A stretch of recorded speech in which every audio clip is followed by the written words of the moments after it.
Hello! It's me! Hopefully we're not having too many internet issues at the current moment. We've been having them a lot today. And for those of you who are going to ask, no, I am not smaller. Your perception's just different.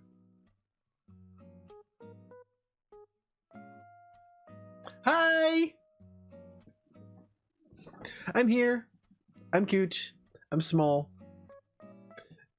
As we can see by plushzelle, who is a good foot behind me back there. I'm pretty sure that's a good foot behind me back there. And they're still almost overtaking me on the screen here. Don't eat me. Anyways. Hi Cyrus, hi Mike. Nick's popped in for a minute before running off with to go see a movie. I imagine he's going to go see the movie with his boyfriend Kuzco. Snip boy. He's a good boy. And if not, you know, it's an innocent enough assumption. Anyways, hi. The internet's been acting up, like I was saying when I started. So I need to learn to look this way when I'm talking to you guys on the screen. So hi chat, how's it going?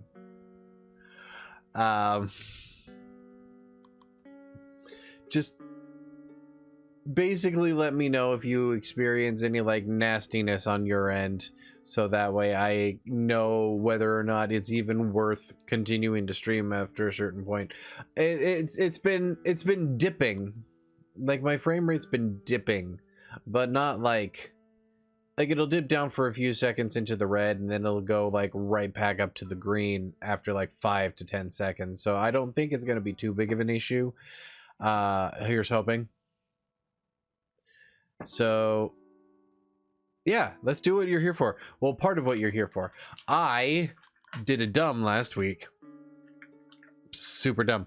I went, when I got and bought all the high chews, I didn't think to look at all of the remaining flavors on the off chance that I had left some of the unusual ones. Because I'm a genius like that. So proud of myself.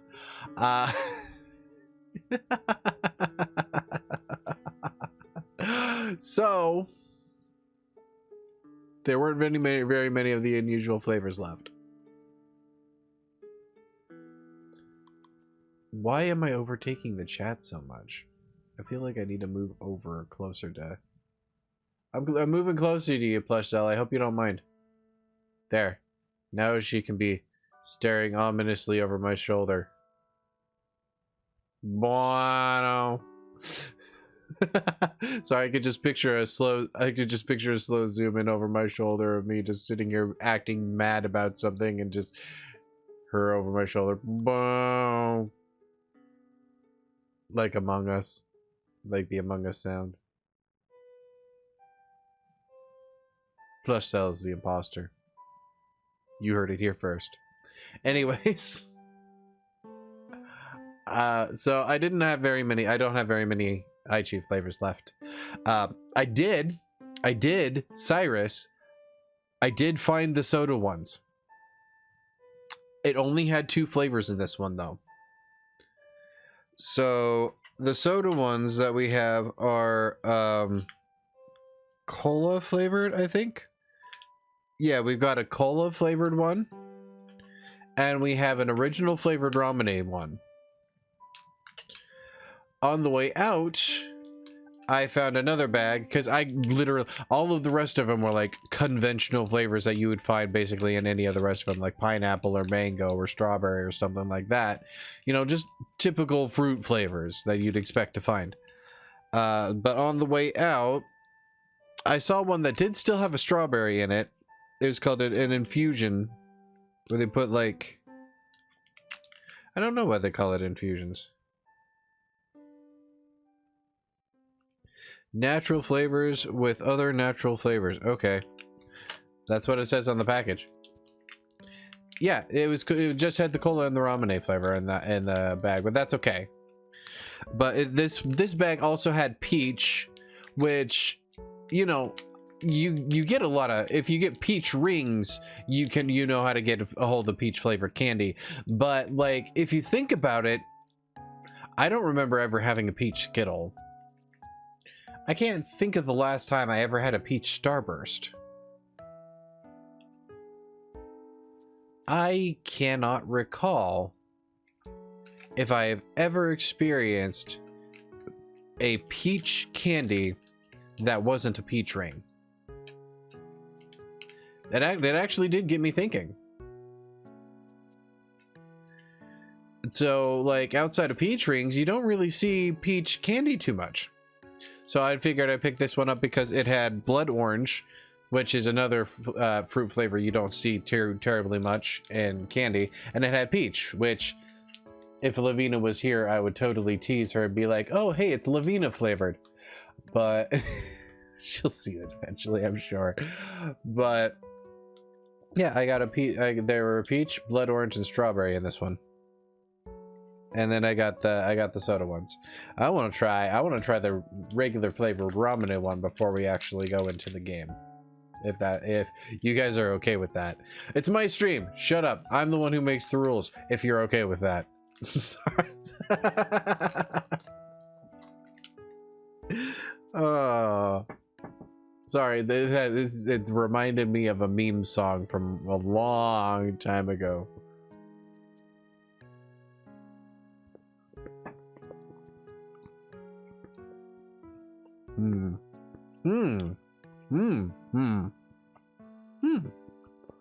Whoa.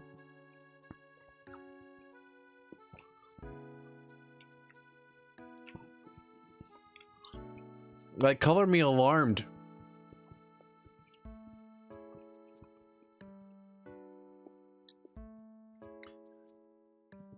They somehow, through flavor,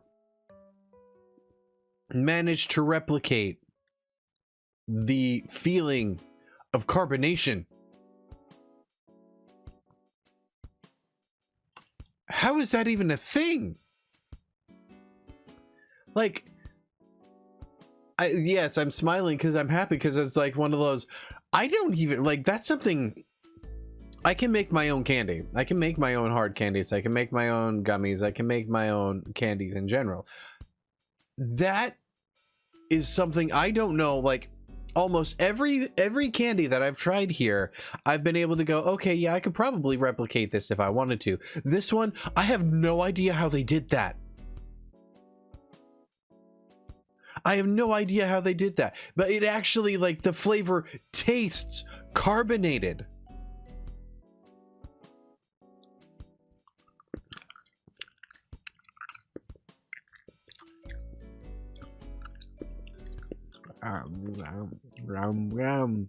Yeah, it gives them the same mouthfeel as carbonation.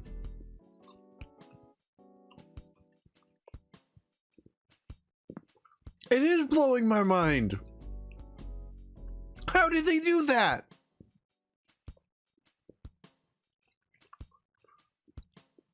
That's almost not fair. I mean, stupidly good. The best way that I can describe it for an American audience is McDonald's Sprite. Specifically, the Sprite you get from McDonald's. The one that's like super almost over carbonated, but it hits different when you're an adult than it does when you're a kid. And when you're a kid, you're like, I don't want Sprite. But when you're an adult, it just hits different. This is basically the Haichu equivalent of McDonald's Sprite. Say I'm wrong, Cyrus. I dare you.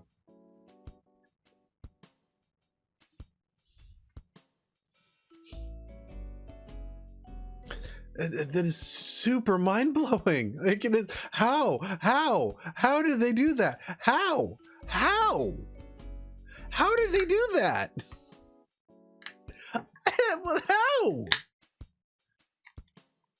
How does one even? I don't, what? Okay.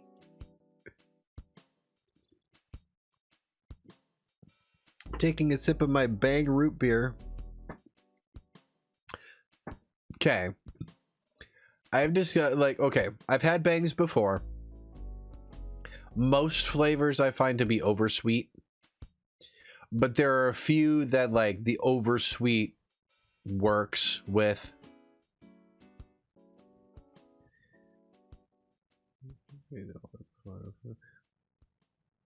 Really? Right? Like their mouthfeel science is like, oh, I saw a TikTok recently. Like they even have a word for what we call binge eating, which is not really, but like when you eat when you're depressed, you're not eating because you're hungry. You're eating because your mouth wants to. You know what I'm talking about? And the word in Japan means eating because your mouth is lonely.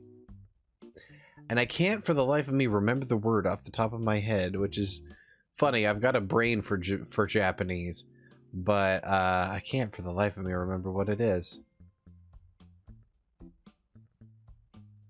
I'll have to look that up and share later if I ever rediscover it. But anyways, I got my energy drink open. I have already done a taste testing that blew me away.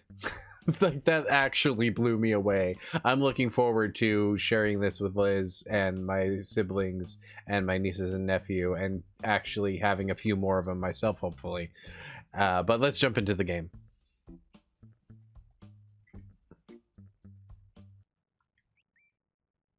What? What are you saying? Don't say that. It's me! Again! Without the eggy border. That was an Easter thing. Oh, I tried to put them on RedBubble. Okay. I tried to put the Easter eggs on RedBubble, and they were gonna sell for like $2 a pop. I wasn't expecting to make much off of them. I wasn't expecting to make really anything off of them, if truth be told. But they almost immediately took them down. It's my own original artwork, 100%. I came up with the concept of all of this and everything. So it does fall under parody and fair use. It is my artwork being used in these stickers. But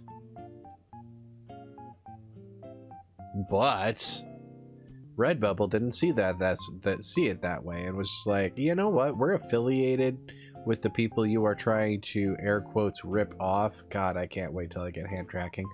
But I'm not trying to rip off anybody. I'm not copying artwork. I'm not ripping off designs. I am just, a lot of these were just zoom-ins. Whatever. So I got to figure that out. I still want to sell the stickers. I just need to figure out a site that actually understands what fair use freaking means. I'm very close to just being done with RedBubble in general. They're not great.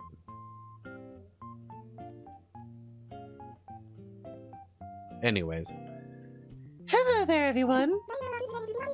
Right now in Draz'Isle, it's 3:18 p.m. on Sunday, April 16th, 2023. Really? I fangirled over a soda-flavored gummy taffy thing for that'd be 7 minutes? Really? More than that, like 10 minutes. Wow, okay. I really know how to kill time, don't I?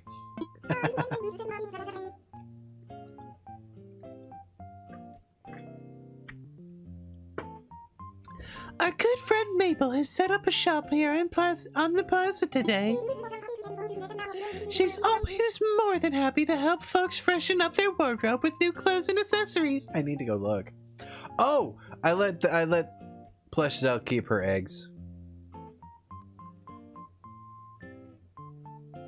Because the eggs are based on me and Liz. They are very important to me, so I figured, you know what, I put so much work into these 2 specifically that I'm just gonna keep them. I'm just gonna have them be back there behind plushzelle. Bigger than me. If I were to go back there at full size, I would probably they would probably stand to my shoulders.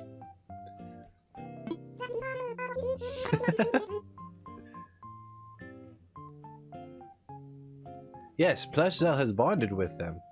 They can move separately, but plushzelle gets very upset if her eggies are not close by. She must has the proteins available at all times, even if she doesn't eat them. The opportunity must be there. That's all for now. I hope you all enjoy the loveliest of lovely days. Thank you, Isabel. What is the wisdom today? I don't know. It didn't give me the chance to look. Okay. I haven't played a lot. I got a B. Cool. I have not played a lot since the Easter event last week. I may have played once this last week. I wanted to stream Tuesday. I couldn't. I just did not have the energy to do it. Sleep schedules this last week were really messed up. A lot of things happened to pull me away from the computer, and I'm lucky to get done what I did. So, apologies for not having the weekly, the Tuesday or Thursday streams up last week. I couldn't. I tried. I only played this once. That whole time. Hey, Iggly, catching any good fish? Fisks? Yes. I'm going to run away in embarrassment. I know how to pronounce fish. I'm not stupid. You're stupid.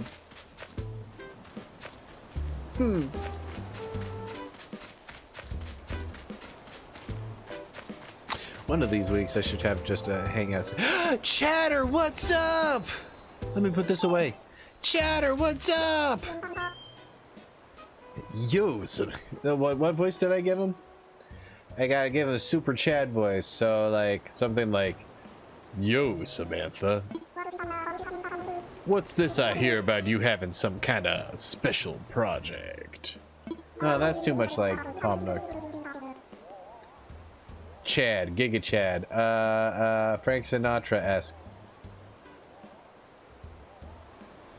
Do I look like I can do Frank Sinatra? I can't even think of Frank Sinatra's voice, if I'm to be honest. I could do Bing Crosby. That's not very Bing Crosby. That's kind of Bing Crosby. Boo boo doo boo boo boo.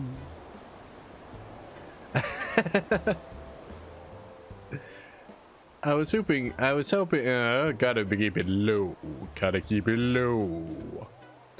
Don't blame me for being able to keep it so low. Seth MacFarlane. Brian.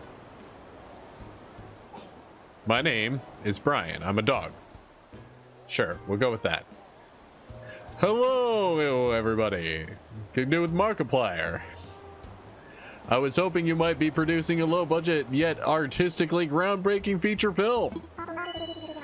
The voice is appropriate. The voice is appropriate. Oh no! And so I dropped everything to get my headshots updated. Then I found out you've been working behind the scenes to get KK a dig on Draz'Isle here. That's even cooler, Fromage. Kudos to you. You really take this whole resident representative thing pretty seriously. In fact, your dedication inspired me to get something for you. Wow, what is it? Recognize this? They call it a garden lantern. I think it might come in handy for that special project. Wink, wink. Wink, wink, wink. I wink pretty damn good. Wink, wink, wink. Now I leave the rest in your capable hands, Fromage. I am tempted to make him French, but I have a terrible French accent. It's not very good. And it kind of dissolves into something else. It dissolves into Borat.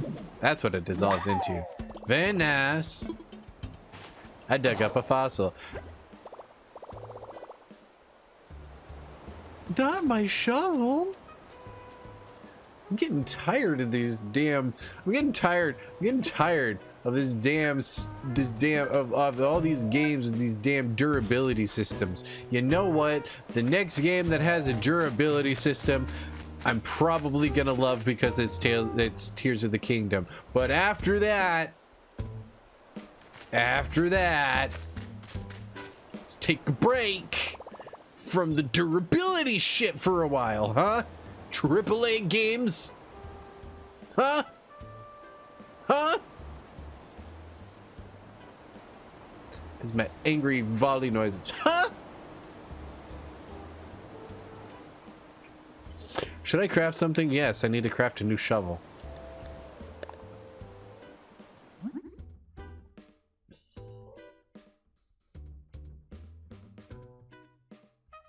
The fire festival?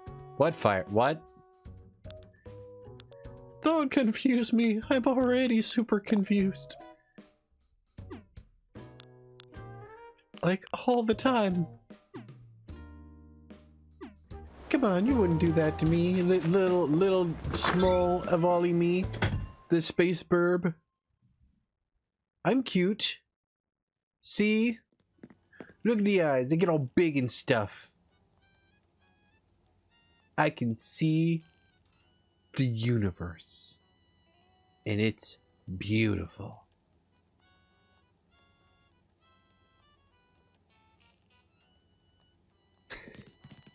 Okay, I need to get hardwood.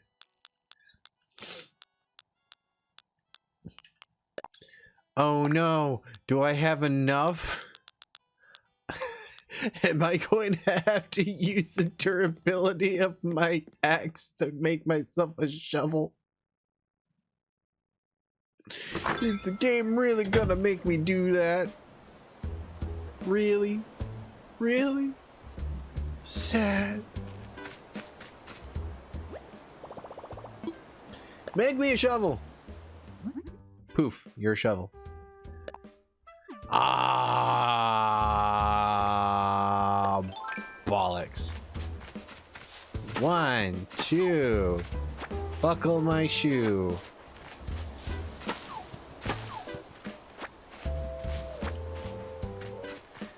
Three, 4. Everybody on the floor and do the dinosaur. He. Do I have 5 hardwoods now? No. Of course not. Don't fall asleep, Iggly. Iggy? Iggy. Iggly? Iggly, Iggy. Which one is it, damn it? Can't remember. Oh, what was me?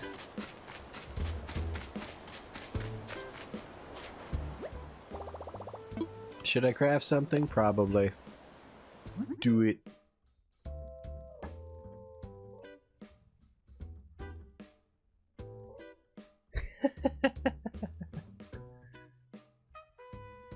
As me special put on my tech bro Bahamas, but it's horribly managed and planned. Oh, I've been to shows like that. Only concert I've ever been to in my life. Story time, maybe story time. Eventually, I'll still tell the story. The only concert I've ever been to in my life. Do not get me wrong. The sentiment of my girlfriend at the time. Her name was Aubrey. We do not talk anymore. We had a pretty hard falling out.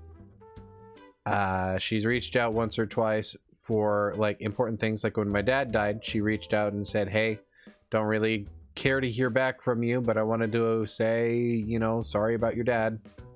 He was a good guy. And she reached out one more time, basically after I came out as transgender, basically just going, hey, once again, don't really need to hear back from you, but hey, good for you. Cool. And that's basically it. But she and I, for sort of a graduation gift for me, she got tickets super cheap. They were really good place tickets for Evanescence. Evanescence was coming through town, through Boise at the time. So I was like, that's super cool. I really like Evanescence. You know, I sing Evanescence music all the freaking time. You know, I love Evanescence. It's great. This will be a good show. So we went. I think we kind of double dated with a friend of hers, and we got there. You know, we found parking. We walked the 2 miles basically to get to the show. We found our seats. They were, once again, they were good seats for like, she got them for like 150 a piece, I think. And they weren't that far from the stage. Like, we weren't in the nosebleeds. We weren't in like the pit or anything, but we weren't in the nosebleeds either. So like, it was a good spot, decently priced. And I was pretty happy. I was like, oh yeah, let's do this. Let's get this party started. Yeah, let's do this. They started playing, and everything, all of the sound just kind of mushed together. And I was like,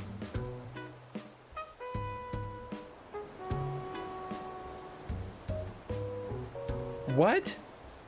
Is this a concert experience? If this is the concert experience, why the hell do people talk it up so much? And so the sound was bad. You couldn't tell, like, it was very muddy. The whole music experience was very muddy. And it was upsetting because I really liked the band, and the music was great. You know, Amy's singing was amazing as always. The band did good. They were all perfectly played.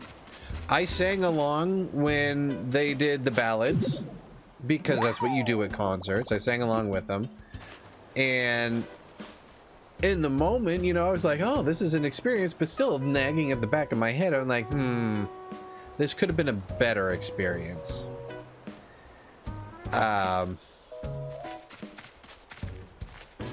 So I have never been to a concert since.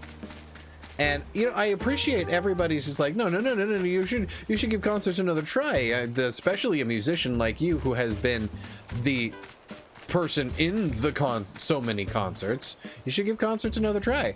And okay, yeah, I'll try when I can ever afford to, which is like never. I get a once a month check from a social security, which is, for those outside the United States, is basically government assistance for a disabled body. I get less than $1,000 once a month, and I live off of that. My girlfriend Liz, same thing. And between the two of us, we've managed to make it work. But yeah, that's big reason why I've never been to another concert, which is unfortunate. I've wanted to. There have been multiple times where I've wanted to. Nightwish has come through Denver multiple times since I first moved out there. And even went through it again, like I could have gone to multiple Nightwish concerts. I like the old band. I like the music of the old band. I understand there are a lot of behind the scene things that go on, and I am not fond of a lot of people in the band because of it. Unfortunately, one of those is actually the person who writes the music. But like, I wanted to go because I've always wanted to go to a Nightwish concert at least once. But I've never been able to afford it. And then there's just the nagging at the back of my head of what if it's like the Evanescence concert? What if you hype yourself up like you did the Evanescence concert and it winds up just being subpar like the Evanescence concert was? And it's like, why does my brain do this?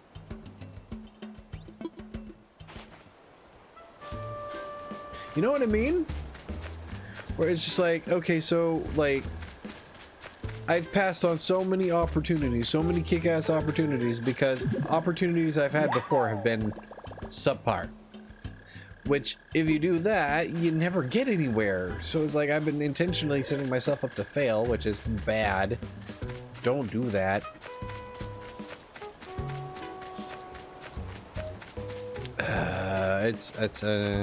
It is what it is, I guess. When one door closes, another door opens, as they say. Isn't that right, Kambara? Let's say hi. She's my koala friend, who I wanted to hit with an axe in the thumbnail, apparently. Yeah, but that's basically story time. It was a good... The thought was there. I appreciated the thought behind it. And I definitely feel that if it had played anywhere but the venue that it had played and had a better sound system, I would have enjoyed every second of it. But because of the unfortunate circumstance that the one time I've ever been to a concert, the sound was garbage. And it wasn't the best experience because I'm freaking poor. I've never, okay. You guys go enjoy your concerts. That's good. You know, you guys should enjoy your concerts. I don't think I'm going myself. And that's okay. What's up, Samantha? We haven't spoken in a while. Glad you stopped by. I miss talking to you, Nuh-uh. You're such an awesome listener. I am, aren't I? Talk again? Whoa, Nuh-uh. Someone's feeling chatty today. Come on, chat with me. What's the shovel for? Out burying some secrets. Just kidding, Nuh-uh. Okay, well then why did you say nuh-uh? I could be carrying a net and bonk you in the head with it. What's bugging you, Nuh-uh? Let's talk. Whoa, today's Sunday. Yes, it is. You look like you're maxing out your weekend while I've barely left my pajamas. She is such a character once you get to know her. Just took a while. Thanks, game. I have broken so many tools they gave me an achievement for it.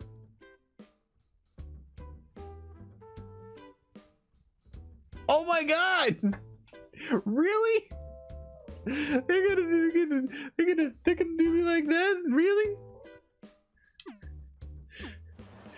Hey, dumbass! Hey, dumbass! Stop breaking your tools! I keep using them. I'm supposed to be using them. You keep telling me to use them, so I use them and then use them up to break, and then they're supposed to break because if you'd stop doing the freaking durability shit, they wouldn't break. Rant over.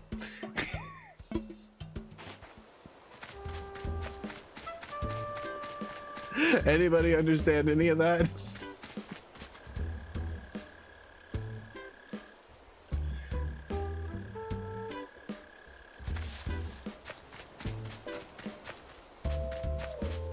Well, like I said, I know that I could have enjoyed it because it may not be a concert per se, but when I would visit here in Kansas in the summers, there was basically a fair, and they got a lot of professional country singers to come and perform at the fair. So they basically, there was a concert at the fair. So I've been to those, and those, the sound techs at those particular concerts knew what the hell they were doing, because I could make out the words, I could hear the voice, and I could hear the instruments, and everything was balanced properly. It didn't sound like mud. It sounded a lot clearer. So I know I could have enjoyed the experience. That's why I know why specifically it kind of shut me off for concerts in general, is because I've been to fairs that had better sound quality than they gave me that night. So I know there's better quality out there. They just didn't provide it to me for some reason. And it's not Evanescence's fault. It is by far not Evanescence's fault. I have heard them play live. I had the Far From Home soundtrack that they released. That was their performance in Paris. And that was an amazing soundtrack. I had the DVD. I had the behind the scenes. It was great watching them do the tours and all that stuff. It's just, we had, unfortunately, a soundtrack that didn't know what the hell they were doing, and everything sounded like mud. Which is why I blame the sound, not the band, not so much the venue either. It's just a lot of things came together to make it not a great experience.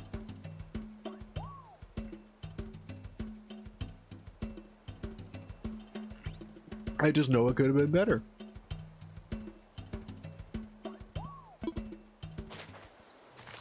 So I feel justified in complaining about it, because I don't feel I was given the best that not only that venue could have provided, or I was given the best the band could have provided. They put everything they could into that show,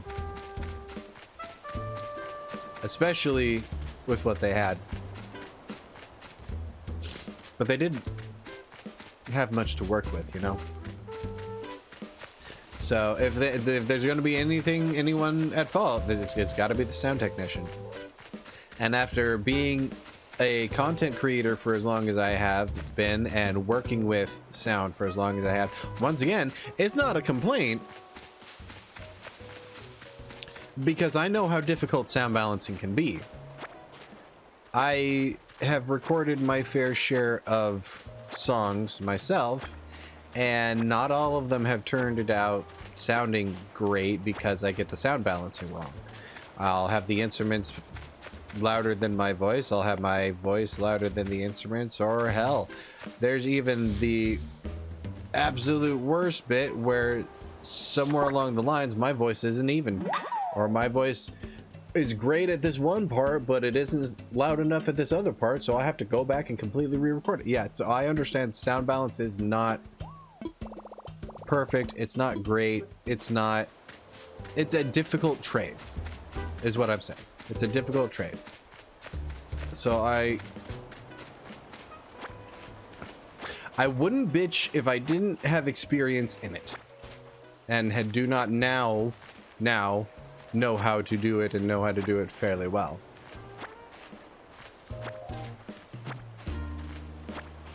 Having, been a streamer for as long as I have. There's a lot of weed back here. Excuse me.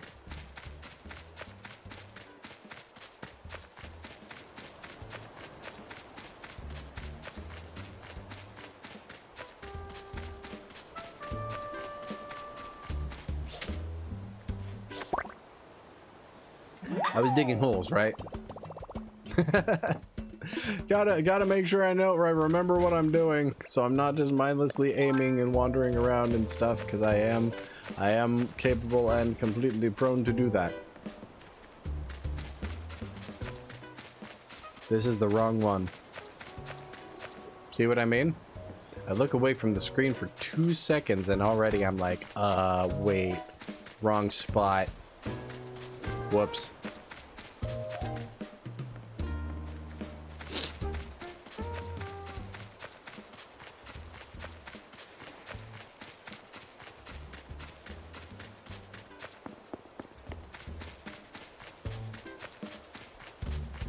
I am a dwarf and I'm looking for holes. Diggy diggy holes. Diggy diggy holes. I'm not actually a dwarf. I'm more like a micro. And very small. Like a foot tall. Put it away! So, this is funny. I got this... What I'm wearing right now... Do a twirl. Yeah, yeah, work it, girl. Work it, work it. Do a twirl. That's supposed to be a parka.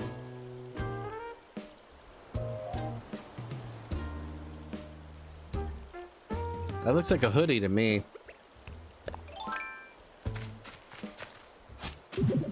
But they call it a parka in the game.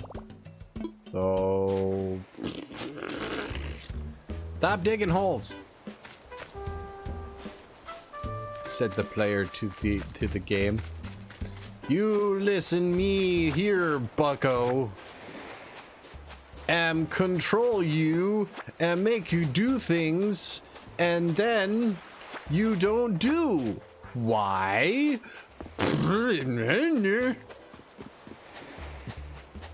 That was comprehensible English.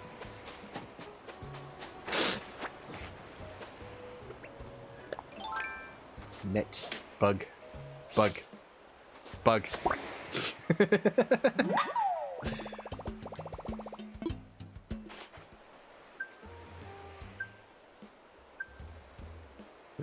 But yes, I have a very, very intense vernacular.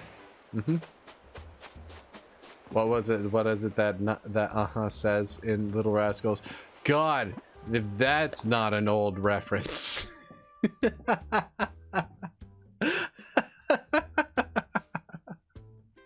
Any of you out there remember Little Rascals? Hey everybody! Learned a new word!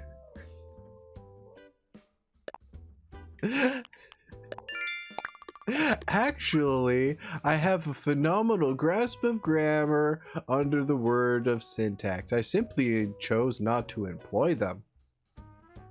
That's a abridged version of the line, but yes, translation. Yeah, I have a really, really big vocabulary, but I wasn't going to waste it on you lot.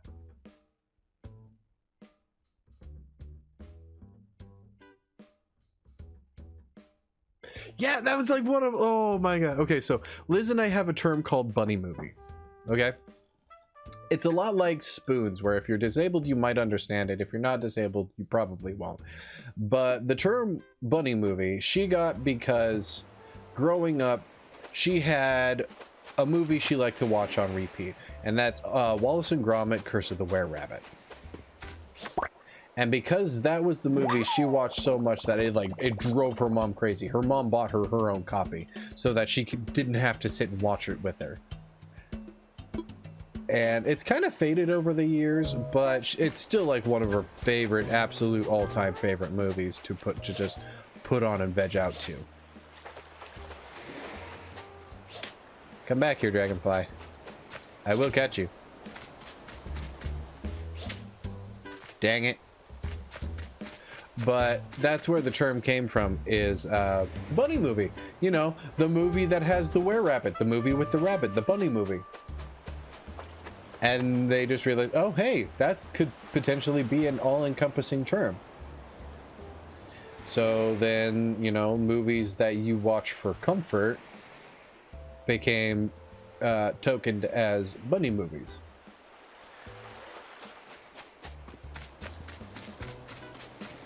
She's got a few of them, but Wallace and Gromit, Curse of the Were-Rabbit's like the main go-to. If she's having a really, really bad day, just put on Wallace and Gromit. She'll be good.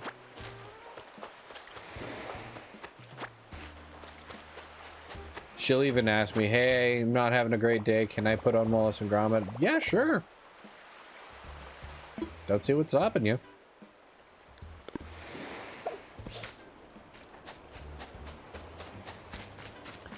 And so that's this history of bunny movies. Mental health breaks, as they basically are. And when I was a kid, that was one of my bunny movies. Was Little Rascals. I loved Little Rascals. There was just such a diverse cast. I adored it so much.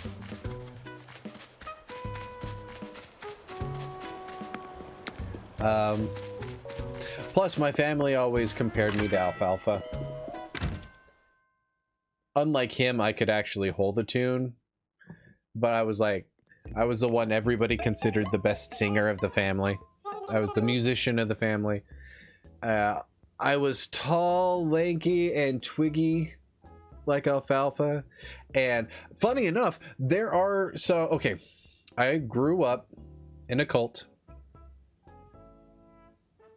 It's not a religion. It's a cult. I'm sorry if that offends, but you'll understand the more you hear about it. I grew up Mormon. Yep. I grew up Mormon. And in that particular cult that is religion-like, I still went to church, air quotes, church. And there were a lot of different opportunities. Basketball games, which, because I was tall and lanky, they always had me join the basketball team. Even though I'm not sporty. But, different story. Another thing that they had me do is that they knew I was in choir. And because I was in choir and everybody knew the choir teacher really enjoyed having us do road shows and stuff, where we do like Disney melodies and whatnot, and we'd act them out while we were singing it. We'd do like short little shows while we were singing. So it'd be like a scene in a musical. So we also kind of sort of learned how to act while we were in choir. It wasn't drama by any means, like we weren't doing full-on productions or anything, but we were doing short scenes for the music we were performing. So we got to learn how to, and because of that, they knew that I knew my way around the stage. And because they knew I knew my way around the stage, they'd often come to me and be like, "Hey, we're doing a roadshow performance. Can you play a part?" You're home. My arm. Hi! The Takan twins followed me. Hi, Corinne. Hello. Thanks for the follow. Hi. And small space burb. You caught me during story time. So yeah, they would always come to me and be like, "Hey, we talked to you, your dad, your stepmom, you know, it's also going to be in the performance. Your dad's going to be doing like narrations and voices for the roadshow and whatnot. We want you to play a role." Cool. Okay. Usually my dad would write the scripts at the last second. Because we'd be like, "Oh, hey, this is something we can probably do." And they didn't think to ask me until the last second almost every time, because I'm not known for being an actress or anything like that. Even though I guess technically I am now, because VTubing. Hey, thank you. You are too. Let's not forget that.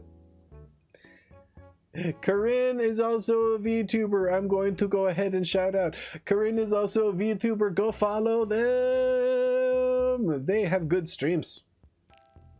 A lot more entertaining than mine, but I don't know how much longer I can say that. I am on my way to affiliate.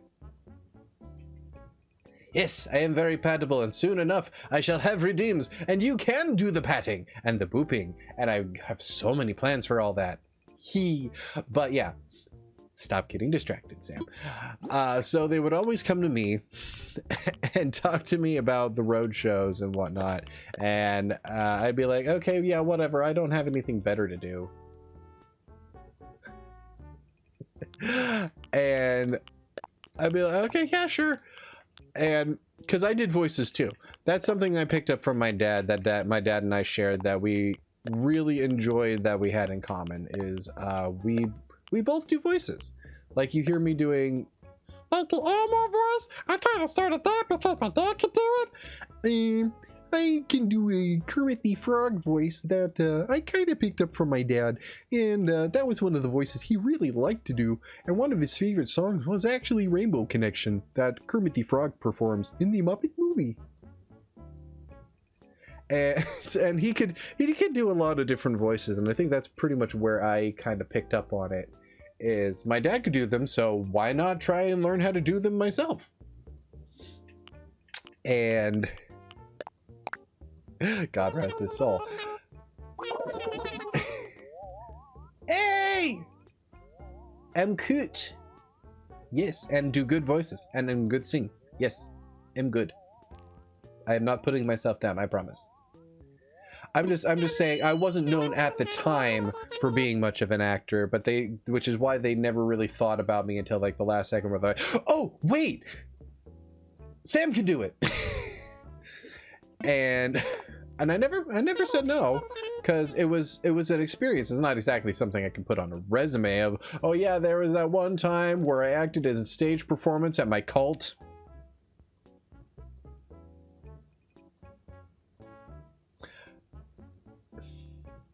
I don't think that I don't think very many people are going to smile too much on reading that on a resume, so I don't really include it on any acting resumes or anything. Yeah. So there was a time where I played an old man, and they literally gave me like all of the exposition in the entire thing because my dad wrote it. And it was supposed to like have some sort of like God is good and love your neighbor message and all that stuff at the end of it. But they gave me like a 4-page monologue that I was supposed to memorize 2 hours before my performance while they were putting my makeup on me. I want to say 16. I did it. I did. I had to improvise most of it because I remembered the important beats, but I forgot during the performance that there were trigger words that were supposed to initiate my partners in crime in the acting, my co-actors to say their lines. I was supposed to drop a certain line that was supposed to trigger them to say their line because they were supposed to not be paying attention to me. So they didn't. And they just let me do the monologue. Except they listened for a specific phrase.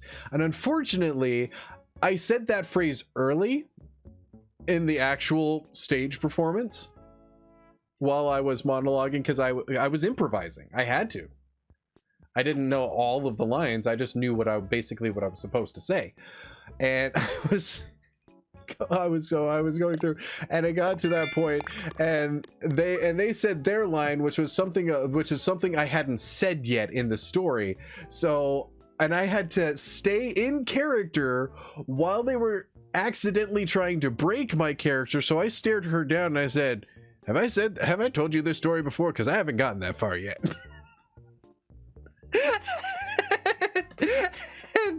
and the air quotes mom of the situation was like, it's okay, Grandpa, you can continue with your story. And I just looked at her for a second. I'm like, I told this story, haven't I? And she's like, it's okay, Grandpa. And I'm like, oh, okay. And I kept going with the story, but it was still it was great. But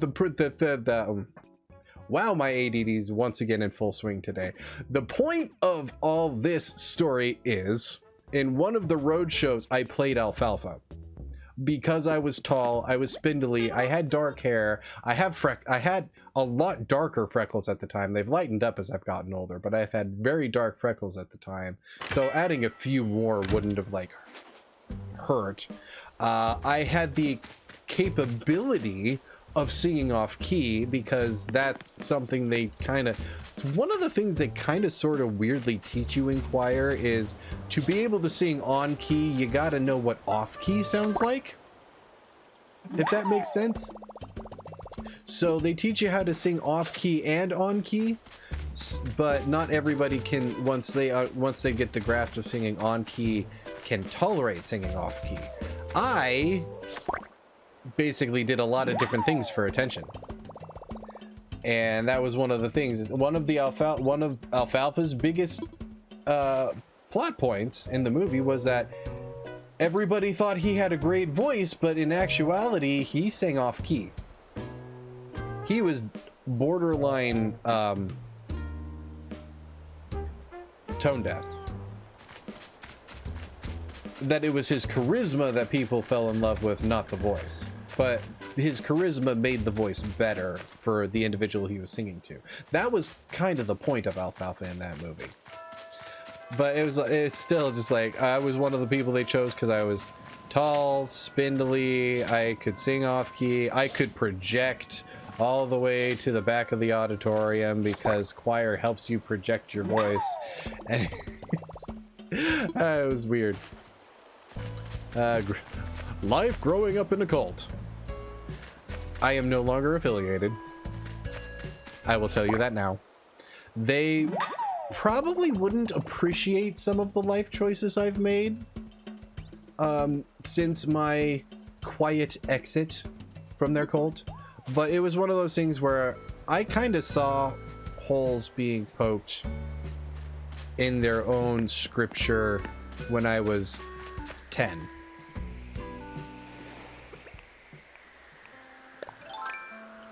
And yeah, even my dad before he died was starting to question things. So you never know. But yellow bamboo mat, that sounds neat. If only it wasn't yellow. Yay, I learned a thing. Neat.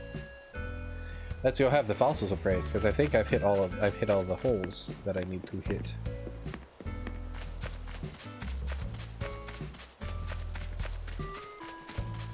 That's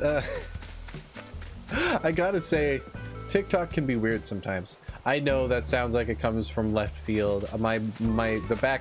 The back processes of my brain bunny trail a lot, where they'll just jump from one track to another in the middle of a thought, and I'll wind up somewhere 10 miles away from where I was actually wanting to be.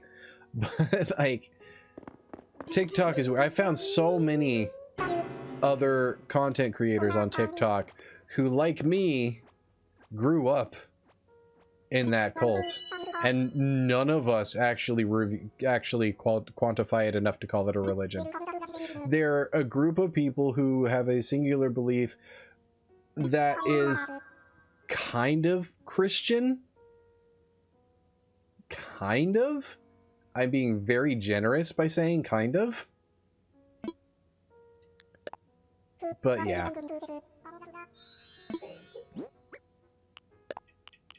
But I found multiple individuals who are just like, yeah, would you want to hear more stories about me being raised in a cult? And it's always entertaining to watch them because I sit there and I go, yeah, it is kind of like that though. Like, okay, in some ways, because of my being raised with this particular group of individuals,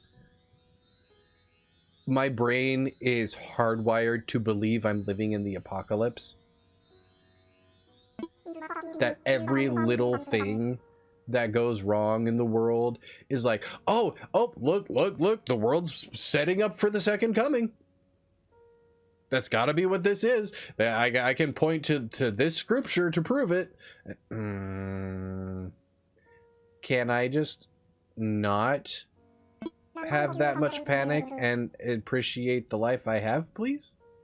But it's like stuff like that, and like I have certain songs that I will start humming along with, even though I know for a fact that A, they were stolen, completely plagiarized by someone else.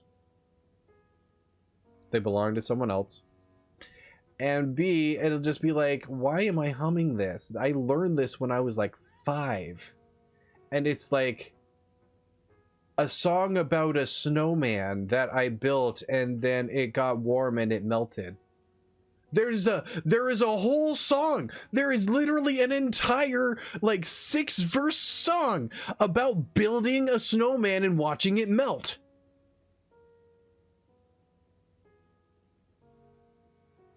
Yeah. Yeah. I don't know. I don't know how people can view it as valid, but I guess a lot of people are easy to manipulate in that way, I guess. Anyways. Oh yeah, the other story I was gonna say. They also used to want me to play basketball for them a lot. And I'm not a sport person. I'm a gamer. I'm a musician. I did not play sports. I did not do sport ball. I did not get the home run by kicking the field goal into the net. It's not what I did. But they always, I was tall, I was lithe, I was fast. So I must be a basketball player. And I did play for 2 years in elementary school because, once again, my stepmom didn't know what to do with my energy. I was an ADD kid. So she tried to enroll me in a lot of after-school activities, sports being one of them, and sports didn't stick. I liked softball. I was in softball for a while, and that was fun. But I wasn't really big on basketball. Who knows? I liked golf. I could put a ball in a hole there. I liked pool. I could put a ball in a hole there. Weirdly enough, I liked tennis, which is basically just beating balls with a racket. But I couldn't do... I understood the concept of football. I could never play it. No one would let me. I was too skinny. I would snap. And basketball, I knew the game. I understood the game. I didn't play it well. And people were always so confused when I didn't wind up being good at basketball because I look like I should be good at basketball. Yeah, well, you look like you might be intelligent. Clearly, that's not right.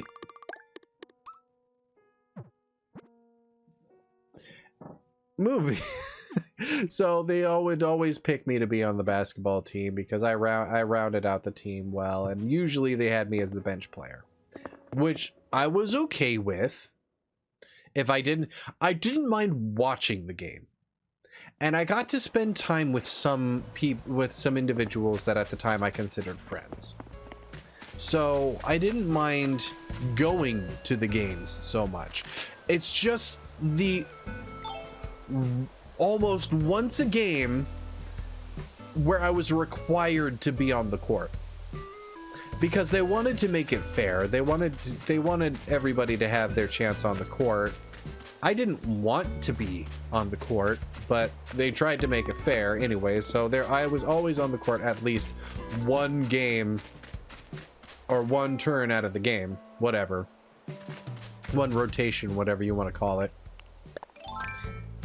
And as bad as this is, that is both when I showed how awful I was at the game and how I also had the devil's luck. Because the way I look at the devil's luck is it could be either exceptionally bad or exceptionally good. So I could be like tripping over my own feet and like face planting. That was my net. My net broke. Sad. Anyway, I could trip over my own feet and like almost break my nose face planting into the wooden floor. Or, and this actually happened, there were 5 seconds left in the game. I, for some reason, had the ball. I was on the enemy, or I was on the opponent's side of the court at their third three-pointer. I was supposed to pass it to someone closer to the basket, but there was only 5 seconds left. So I thought, fuck it. And I risked the shot from the other 3-point line. And right as the buzzer went off, the basket just swoosh right through. And they qualified it as a 3-pointer. Even though it was more than half the court. That, to this day, is a shot I will never be able to replicate. Ever. Period. Don't ask. But even still, everybody like swarmed me, and it was like the end of one of those Disney movies where everybody swarmed the MVP of the game, and they swarmed me. They're like, how the hell did you do that? That was amazing. Oh my god, we won. Oh my god. And it was sports-wise, one of the greatest sports moments I have ever had, because I made a literal 1 in a million shot in front of hundreds of people. And that was weirdly enough, they started asking me to play like that more, where they were just like, just consider it a game. Don't even worry about the competition. It's just a game. Just play it as a game. And for some reason, that actually made me play better. I could not tell you why, but like, it's just that when there was pressure on me, I either was just like, I would either freeze and make poor choices, or I just say, fuck it, and do something. And 9 times out of 10, the thing that I did would work. So they kind of just started having me try to play like that more often. And I did become a better player. I still wasn't good, but I did become a better player.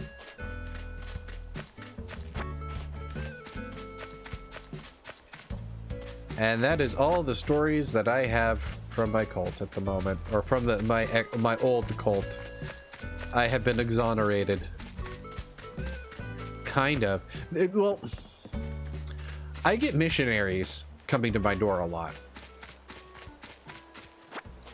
So it's like they're still trying to rope me in. I let Liz deal with them at this point, because they're just kids.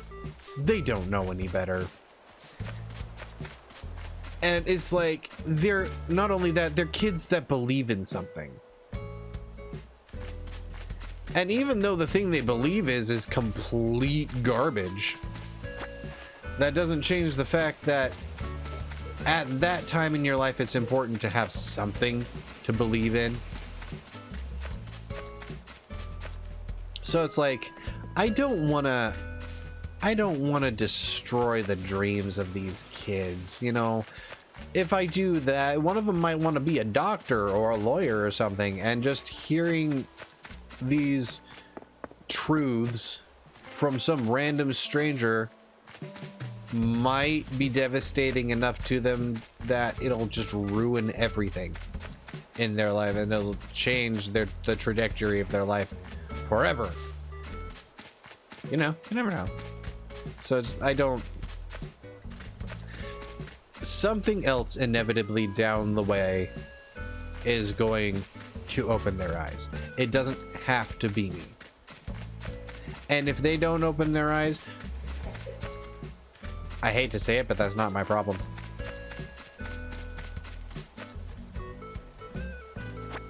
I know that sounds kind of douchey to say, but at least they believe in something. And having been in a situation with nothing to believe in, having something is important.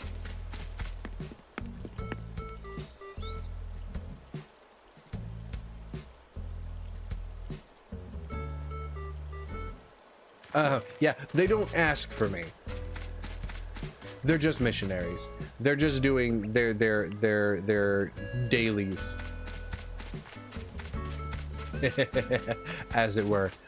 They're just, you know, they got a quota to meet, like everybody does. So just let them meet their quota.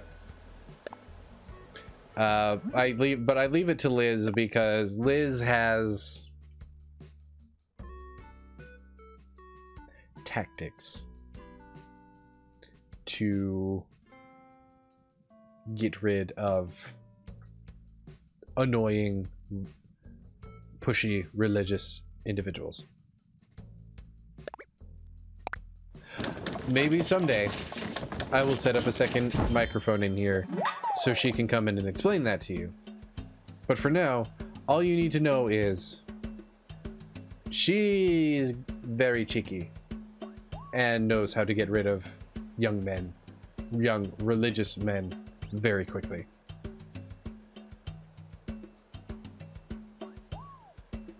Oh yeah, it's weird. It's very weird. And I don't think they understand it because they're indoctrinated. This isn't out of the norm for them. And they don't completely understand that their experiences are not universal. Not everybody was raised with this religion or this tight-knit anything. It's weird. It's freaking weird. When you finally wake up and understand that there's a world outside of it and you experience the world outside of it, you start to understand they're weird. That's weird. 10% of your earnings for tithing, that's actually normal. I've looked into a lot because I've done my fair share of theology. I've looked into when I was younger, around the same time most people go on their missionaries. I went on a spiritual awakening where I started researching a lot of different religions and the theology behind them, and I started to incorporate some of the more positive things that I learned from each religion into my own spirituality. Because there's a lot of good out there.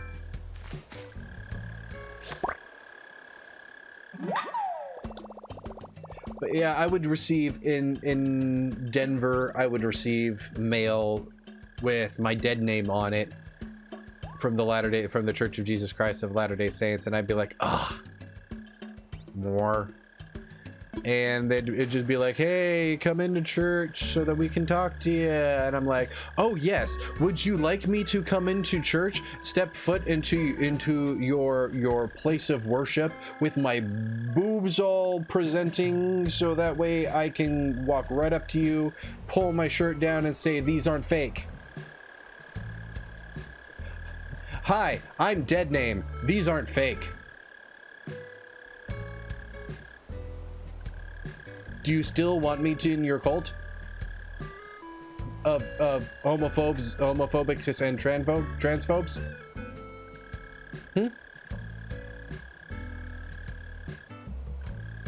God, I sound so hateful. I don't mean to sound so toxic. I have experience with certain things, and that's just one of the things I have experience, unfortunately, with. I spent 18 years going to church. I was baptized when I was 8 years old. My grandpa was Mormon till the day he died. My dad was starting to lose faith before he died. And you never really get away, because anywhere you can go, just give it a few years, they'll find you, and they will try to get you to come back to church. And you literally have to go in and do something in front of somebody to get yourself freaking excommunicated. I've had a child out of wedlock. Granted, that was 14 and a half years ago, but I had a child out of wedlock. I have never been married. My girlfriend is a Christian who very often attends not Mormon churches, which is fine. She's allowed to be what she is. I love her all the more for who she is, because she's one of the Christians who believes more in the be like Christ than cherry pick something from the Bible. In fact, she is quite often looking at me and going, yeah, their bigotry isn't actually warranted there, because if they actually took the time to read a verse longer, it'd say blah, blah, blah, blah, blah, blah, blah, which completely disproves their point.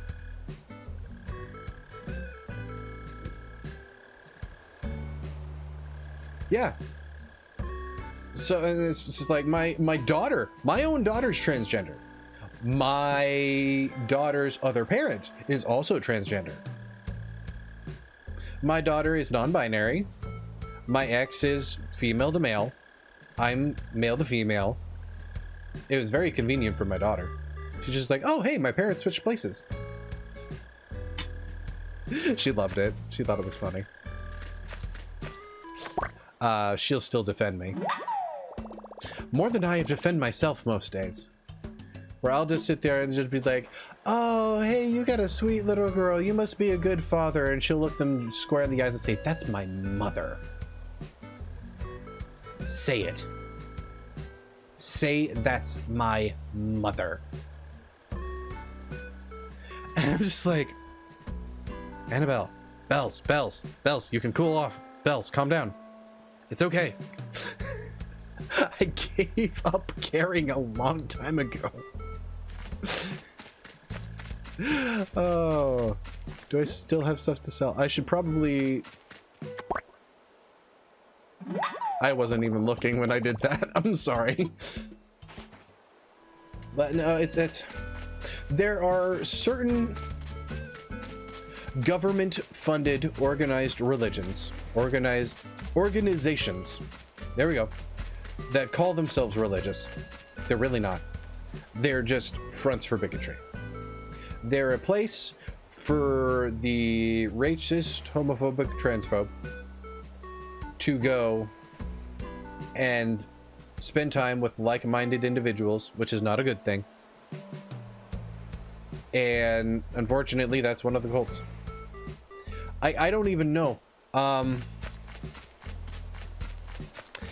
During President Orange Sickle's reign, one of the church individuals, one of the least likely, because they always seem to be the most accepting of all of them. They are currently the president of the church. The prophet, however you want to call it. Whatever. That's kind of asinine for them to say. The president of our church, he's the prophet. Really? When was his last prophecy? Did it come true?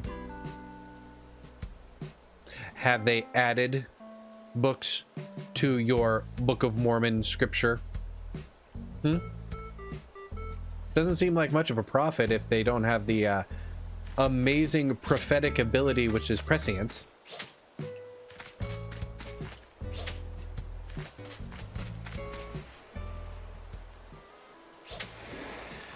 That's just... But at the same time, you want to know conditioning? This is conditioning. I still get pissed off when people mistake the LDS church for the RLDS church. The Reorganized Latter-day Saints, the people that most people consider Mormons, you know, the polygamists.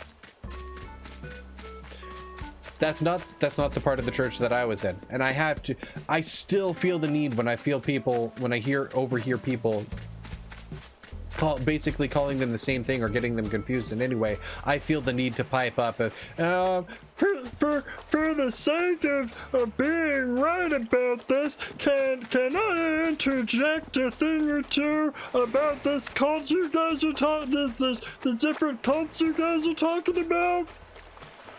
You know, I'll do it. I'll make myself look like an idiot by doing it, because in the long run, who cares? I don't even care.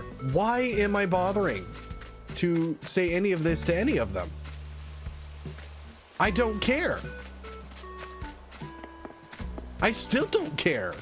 I never did. Why do I bother myself with this? Because your brain has been designed to do something. Sleeper agents exist. Sleeper agents are a real thing. So these guys want to talk about the LGBT community is brainwashing individuals or are grooming kids. Really? Because I can point to multiple different things that I was groomed to do as a kid in this thing called a religion. That is actually on the government books as an organized religion.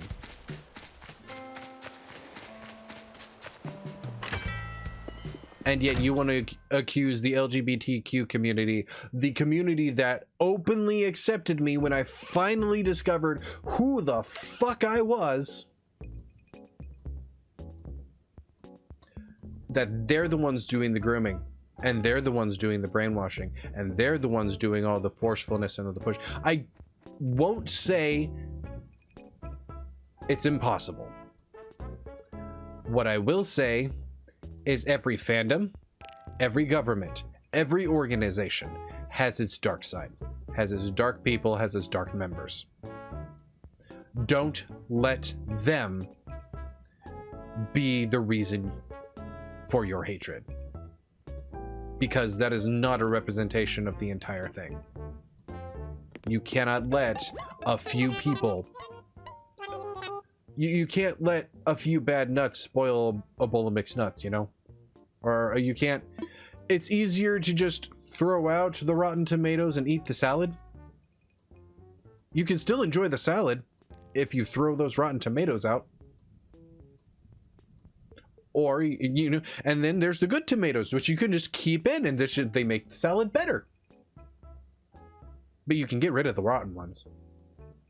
It won't affect the salad too much. It's a weird analogy, I know.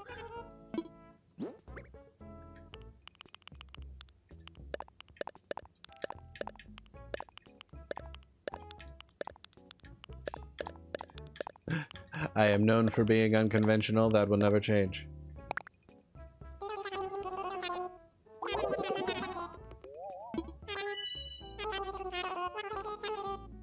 I don't know how my brain got there. I think I lost track of what I was saying. I just started rambling and we got somewhere. I've been rambling for a while. Holy hell. We're already an hour and 45 minutes in. Whoops. This is what happens when you get me going.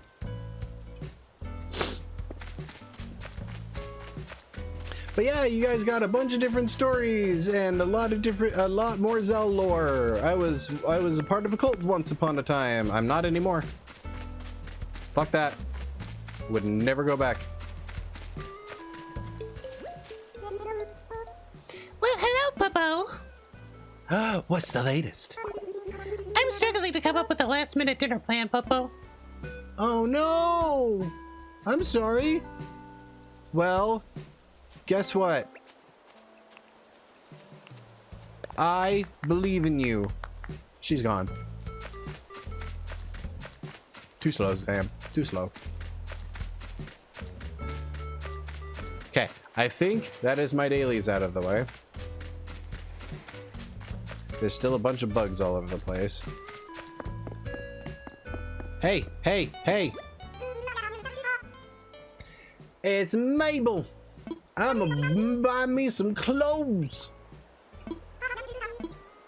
What's on sale? I want to see what you're selling.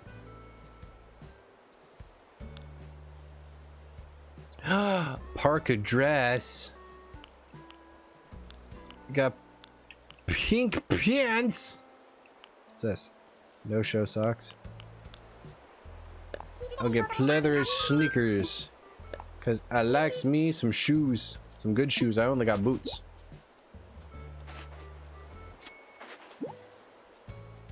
Wow, that exchange could go faster. Nope, not the hat, not the hat, not the hat, not the hat, not the hat. I was going for the glasses.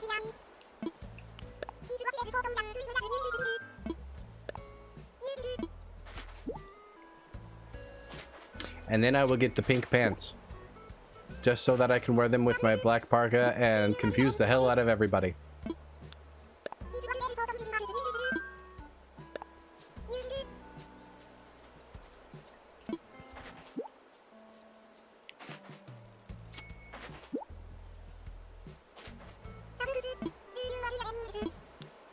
That's it for today. Thank you. I really hope I can get them to come to my island one day. I really like when they have the bigger clothing shop.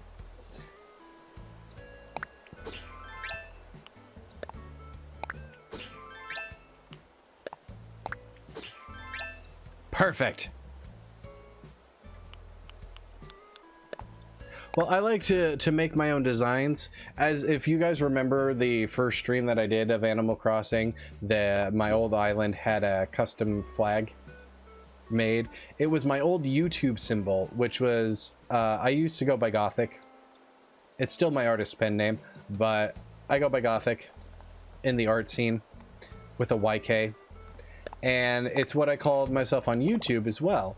So my symbol on YouTube for the longest time was a video game power sign turned on its side, and replacing the little stick thingy was a paintbrush.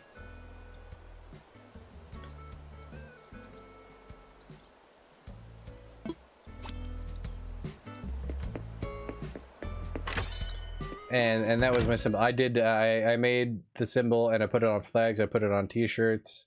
I did my best to make as many different designs as I could. I had a lot of fun doing it.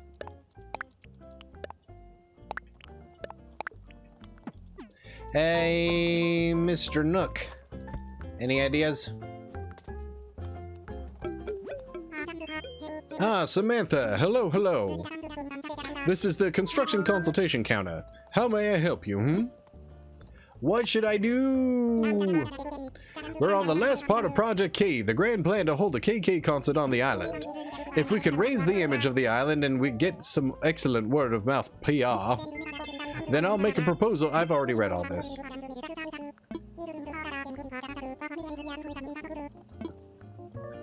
So I need to add infrastructure. Great. Let's talk infrastructure, I guess. I need an incline. Let's make an incline. Oh, curious about setting up an incline. Ramps and stairs make it easier to ascend our cliffs. Yes, yes. Go ahead and pick one out of our catalog, please. I want a natural ramp. I like the natural look. We'll eventually get upgrade when I can afford it, but for now, I like the natural look. Yes, let us construct this incline. I will set up where? Use the incline marker kit that I placed in your pocket and set aside some land for an incline project. You'll want a decent amount of space to use it, and make sure you're standing near the base of a cliff. Yes. When you're ready, you'll be able to imagine what your new incline will look like. Yes, let's go build an incline. Let's make the island more accessible so that well, let's see, can already get to the park well, can already get to the store well. There is a bit of an issue getting to the museum, so let's fix that. We have an incline on the second plateau here. We do not have an incline on the first, so let's put the incline. We're gonna lose a tree, but that's okay. Let's put the incline right smack dab ahead of me. Build here. No. Move this way a little bit.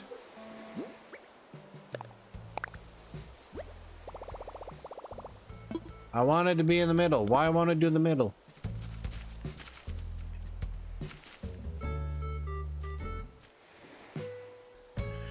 Why no do a middle? Oh, fine. It's not like it's gonna be forever. This is the spot, I guess. Yep, got rid of a tree. Oh well. While we're here, hello, Lloyd. I am going to be paying almost a third of that up front, please.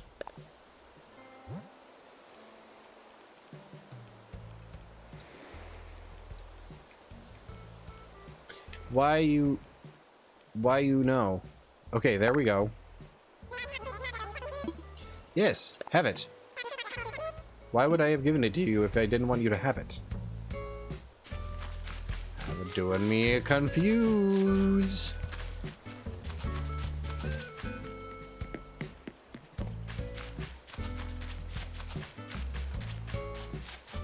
God, there are so many bugs.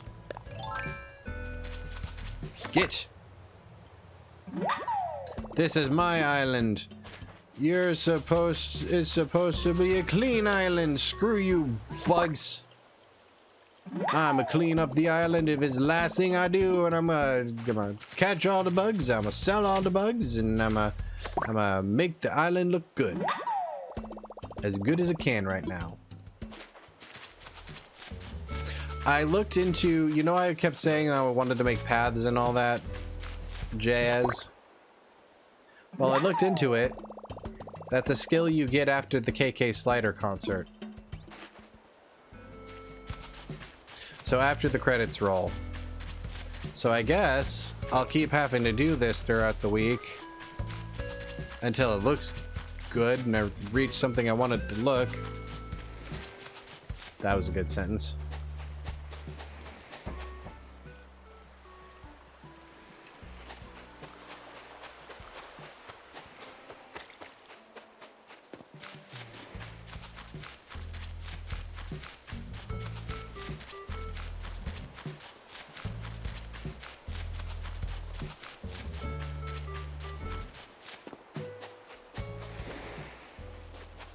I need to get a Nook ticket.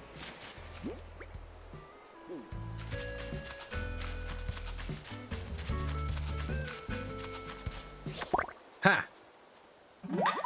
Damn bugs. I am going to catch you and your family, and I am going to sell you into slavery, and there's nothing you can do about it! Woohoo! Hooray for Yip Me!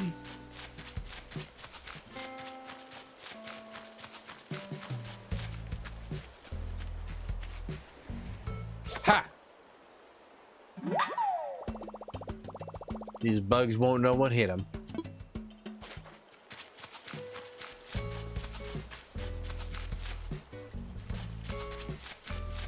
I don't know why there are so many butterflies on the island. There's almost never this many bugs on the island. I've really let this place go.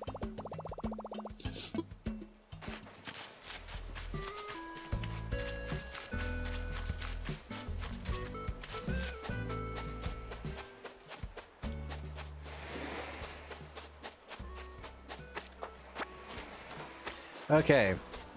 Haven't talked to Isabel yet. I really need to talk to Isabel and figure out how to make things better.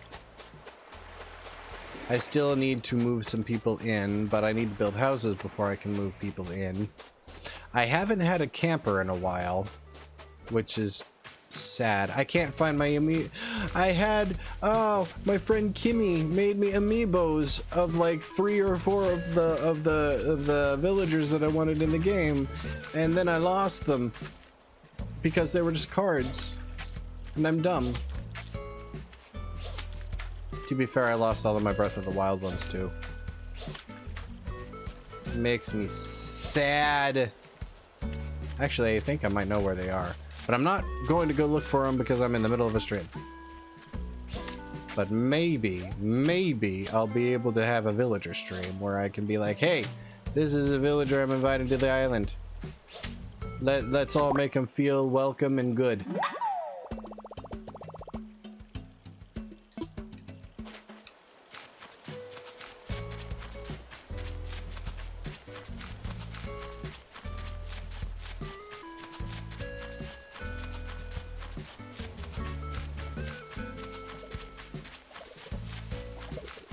Are you okay? Hey, Samantha. So I've been stewing on something. I'm thinking of leaving the island. Why? Everyone's awesome here. It's not that, but I just feel kind of stuck. What do you think, Nuh-uh? I don't want you to go. Oh, how could I turn that down? Fine, I'll stay, Nuh-uh. I don't want her to go yet. I don't want you around. I talk to you almost every time I'm on. Yes, I bitch about you too, but that's what friends do. Right? I haven't been subconsciously a bitch.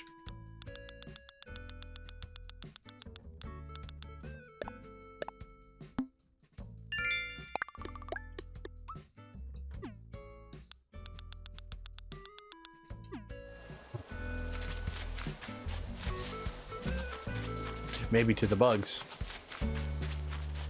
I'm a bug bitch. It is because I am Space Burb. Buggies don't like the burbs. Burbs eat them. Nom nom nom nom nom nom nom nom nom. Speaking of cola. Okay. So if the Ramune one at the beginning of this one had that carbonation mouthfeel, I am actually kind of excited to try this cola one. I wonder if it'll be carbonated too. Cola Haichu. Nam.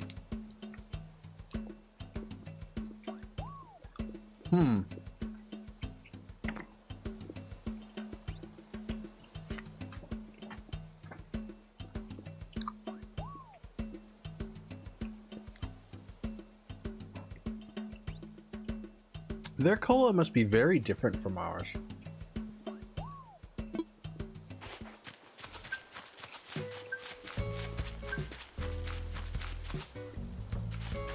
Yeah, that was kind of weird. That one didn't really give me a much. Might have given me a carbonation after feel though. Thank you, Kambara. But it didn't give me a carbonation feel during, which was sad.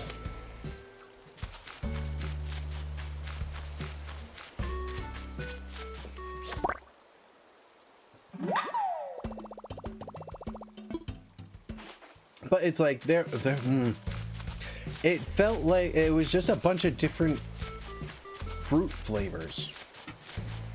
It didn't really taste like cola either. But then again, cola is a bunch of different things to a bunch of different people, and it changes. Pepsi's not going to taste like cola. It's not going to taste like any of the store brands. It's not going to taste like the cola you get from Mexico. It's not going to taste like the cola you get from England. It's not going to taste like the cola you get from Germany. It's not going to taste like the same cola. It's just, if that's what Japanese cola tastes like, that's kind of weird. Because it tastes very bubblegummy as well. I had I can only assume it's cola flavored, a cola flavored Monster recently in a camo can, and once again I even told Liz this, it tasted like cherry cola bubblegum. The bubblegum was important because it really altered the flavor, and it did. You could almost tell there was a bubblegummy flavor to it.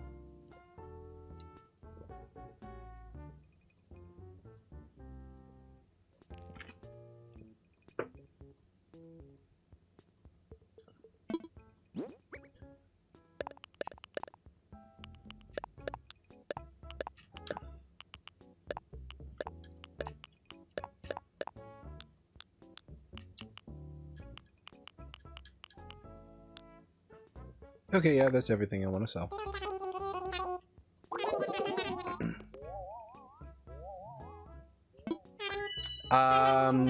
They have more than you could ever ask for at the dollar store. And you think I'm joking? I found it at the Dollar General for $1.25. And yes, it was real legitimate Monster. You can find real legitimate energy drinks at the dollar store. I picked up my Bangs. They've got a lot of different flavors of Bangs, which are pretty good. I've taste tested a few of those, even though Bangs kind of slowly dying because they're not doing well. But there's Monster, there's Rip It, there's I've seen Nos there before, I've seen Rockstar there before, I've seen Venom there before. I've seen a bunch of different types of energy drinks at the dollar store, but I tend to pick up Monsters. Especially, okay, recently the dollar store has started carrying the Monster Energy Hydros. Those are the sports drinks version of Monster, right? The ones that are in like the plastic bottles. I love those things. They taste like Jell-O. I'm not even joking. They taste like freaking Jell-O. And they're loaded with things like collagen and what was it, focus factor, and a lot of good stuff that really help with the focusing and the keeping of the awakes. And it's not a carbonated beverage, and it's hydrating. They add electrolytes to hydrate you up more and stuff. So it's really good. And I really like picking those up. And they have them at the dollar store now, and I'm super excited.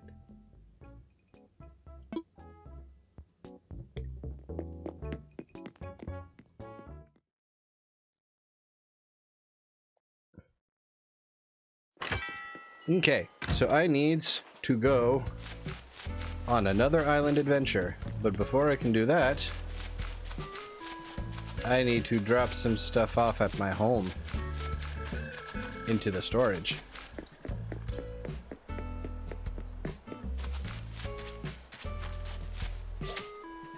Missed. So Liz and I have a bet going. So I've been cutting down my money trees because I've looked into it, and I really don't think at this point that money will regrow on the money trees like fruit. Liz has had a different experience. Liz has told me that her money trees, after a few weeks of her not working with them at all, they're what plants crave.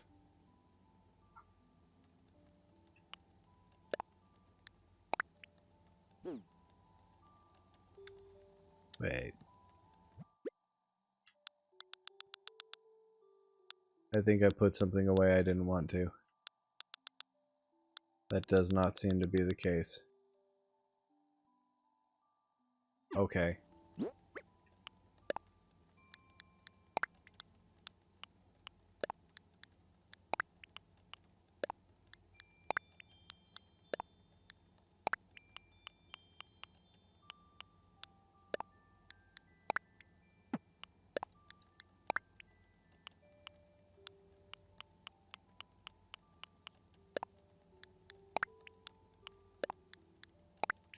Just because it's good for you doesn't mean it's good for plants. I understand that.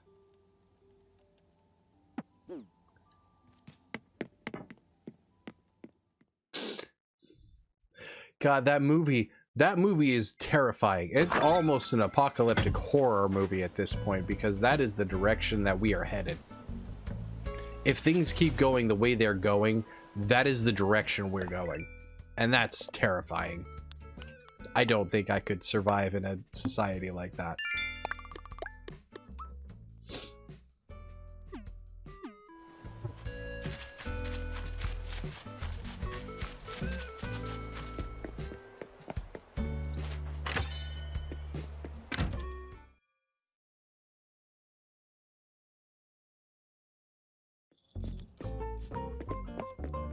You know what? Let's talk to Isabel. I want to know how many stars I have. Oh, Samantha, it's great to see you. How can I help you today? I would like to talk about Island Evals. So you're curious about the current image of Draz'Isle? Right now, Draz'Isle has a 1-star rating. Stupid. Folks folks are feeling like we still have some room for improvement, allow me to read an excerpt from the feedback that I've gathered. Okay. It's great that there isn't so much going on. I hope it'll stay nice and unassuming like me. Well, there you have it. It seems like every piece of feedback we've received is from the same Polly. And while I'm happy to hear they enjoyed themselves, we need more residents to get some word of mouth going about our island so that we can get a higher rating. So I have to build more houses. Okay. Thank you. That helps. So I will get some houses set up.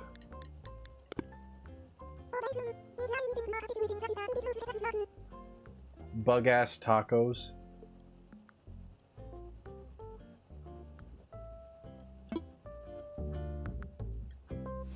You're doing me a confuse. I think my train left that station a while ago.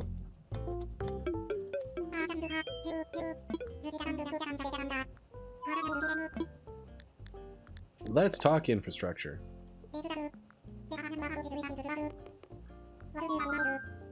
What did I have in mind? I want to sell some land.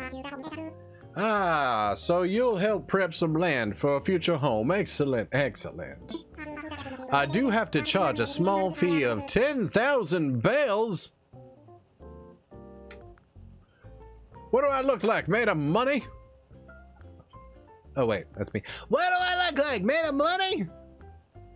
But if someone moves in, you'll earn miles for your effort. Big ass tacos. You know what? I'd be okay with big ass tacos. Chipotle?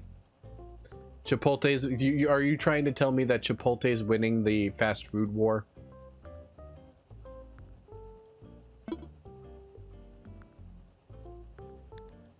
I gotta go make more money so I can afford to build more homes.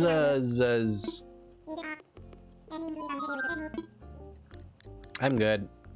I gotta go buy a Nook ticket and make more bells so I can build a house, I guess. God, they charge 10 grand. 10 grand. Granted, a house for 10 grand. That's a pretty good price if you ask me. Nobody did, but I'm gonna tell you anyway.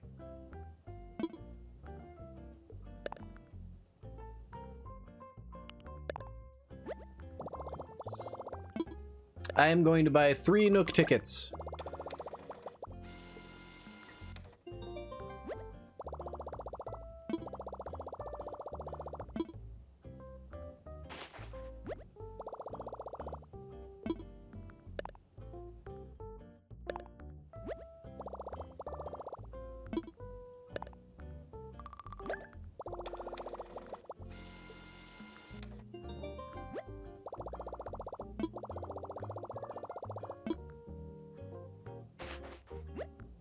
Tickets.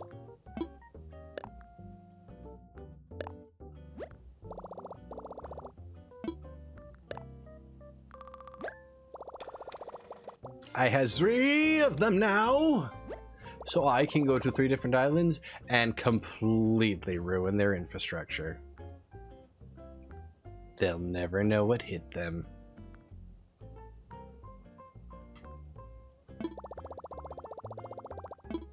Cool. New. I'm going to put my other 2 tickets in my house storage. And then I'm going to go to this one island. And if I don't make enough to build another house, I'm going to go to another island.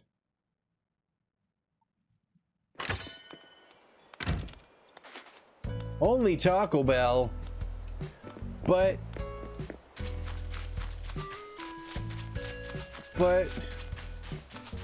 Carl's Jr. won the franchise war in Idiocracy.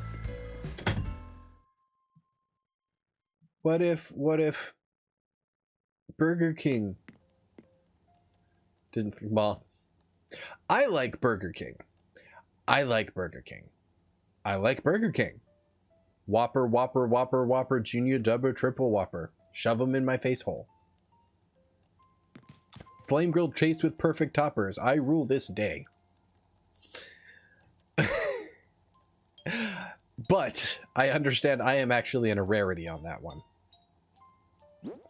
That I like the Whopper. Cool. Not everybody do. In point of fact, it makes my girlfriend violently ill. Which I find to be unfortunate. I'll get it for myself as a treat. But if I go and get Burger King for dinner, I'm going to be swinging somewhere else and picking something else up for Liz. She likes Taco Bell. She enjoys Taco Bell, but if we're getting burgers, she prefers Wendy's because she can get baked potatoes and chili. She likes baked potatoes. I think as an Idahoan, I feel that I hit the jackpot on that one. Because I like potatoes too. I like a wide variety of potatoes. I like hash browns. I like French fries, which are actually not even French. I like potatoes O'Brien is my favorite form of potatoes because the onions and the peppers go a long way of adding good seasoning and flavor to the potatoes themselves. It goes beautifully together. But I love potatoes. I absolutely adore potatoes. And potatoes are some of her favorite things. And so I'm just like, yay! The Idahoan hit the potato frickin' jackpot. And I got the person who likes potatoes as much as my little Idahoan with Irish heritage heart could possibly ever hope to ask for. Is very good.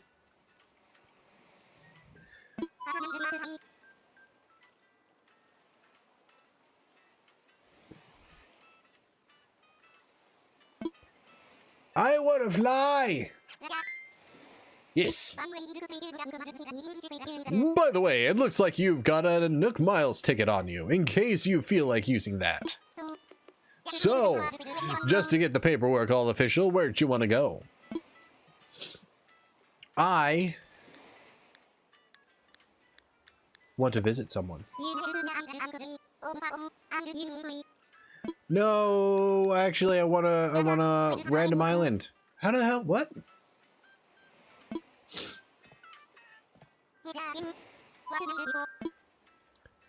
I want to fly.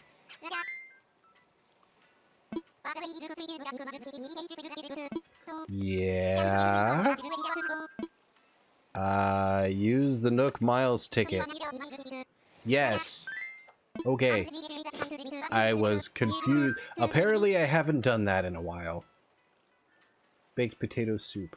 Baked potato soup is good. Baked potatoes are good. Twice baked potatoes are better. Take off! Mashed potatoes. I like what we refer to as smashed potatoes, and those are potato flakes. I like those, but they will never hold a candle to real mashed potatoes. And for those who don't know what real mashed potatoes are, how?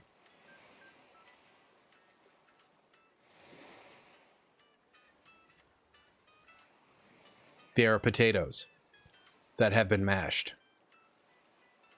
Mashed potatoes. Anyway.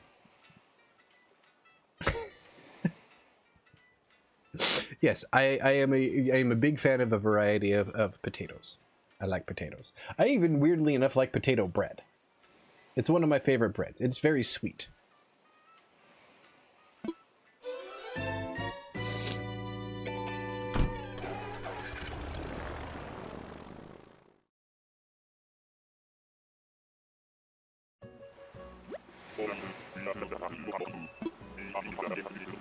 I can only see a waterfall from my vantage point. This is going to be fun. Give me all of the weed. I need all of your weed. Give me all of it. That was not a weed.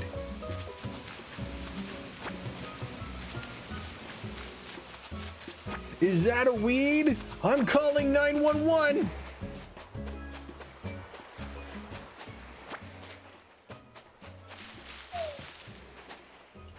I'm gonna take all these things and then I'm going to burn down the island, and then no one will ever question my power again, and then the Avalis will reign all and rule the world, just like the Red Ribbon Army seems to think that the Z Fighters are doing.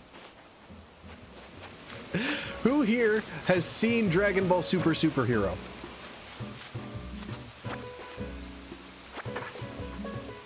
I talked about her about 5 minutes ago, and she's just now getting in here. Yeah, what were you saying about me? All good things, all good things. Really? Yes. What exactly? I don't know because I've been talking about you a lot.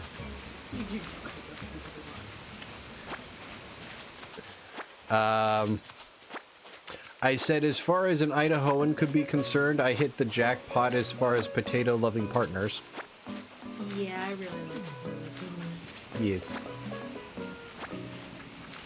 And then I went into a list of reasons why potatoes is good.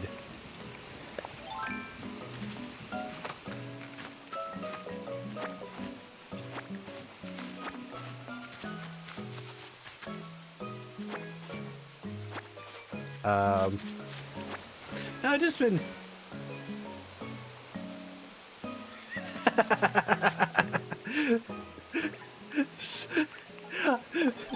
Cyrus, these are really thin walls in this trailer. If I'm talking about her, she knows.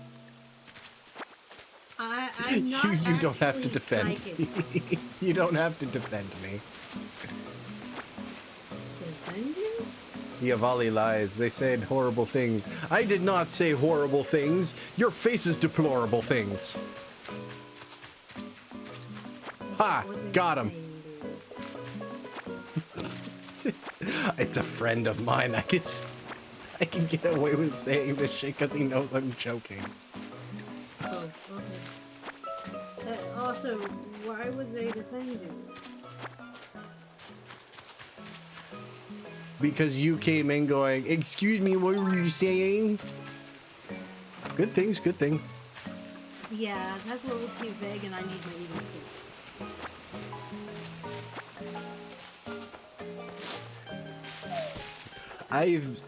I have been streaming for 2 hours, and you expect me to tell you how many times I've talked about you in 2 hours, knowing full well how often I talk about you.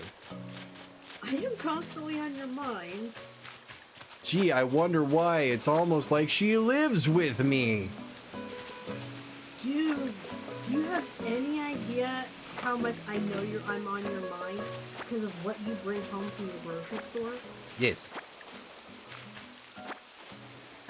They won't stop talking about and how wonderful you are, says Cyrus. Oh, thank you, Cyrus. And of course, I mentioned because your Easter egg and my Easter egg, I decided to keep around because, oh hey, representations of me and my partner that aren't me. And of course, our lovely little plushzelle has gotten very attached to them. It is very protective and won't stop curling her tail around them, and growls at me when I try, and it'll stare me down and go, "I'm bigger than you." And I'll be like, it really is. This plushie is bigger than me.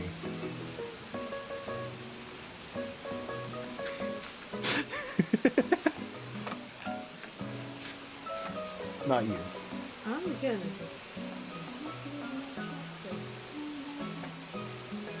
Yeah. That's where plushzelle is sitting, sweetie.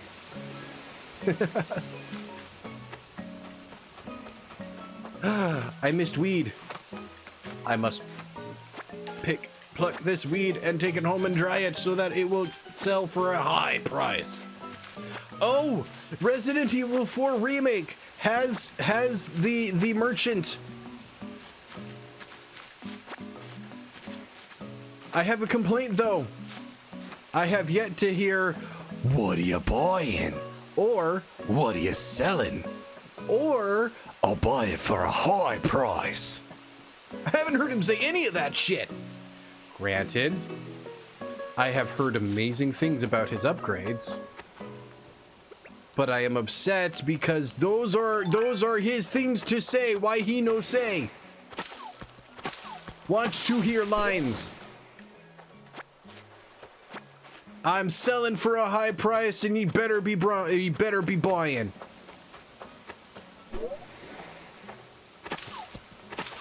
He does? Really? You're not just saying that to make me a happy Zell, just to rip all my hopes and dreams away?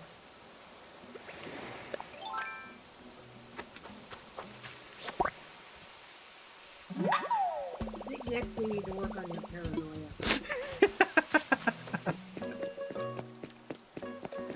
Not my fault. I've been conditioned. You heard me talking about the damn cult I grew up in earlier. Well, it was a damn cold. It was. It is. It may have been a legitimate religion maybe once upon a time, but sure as shit isn't now. And maybe, did I mention maybe?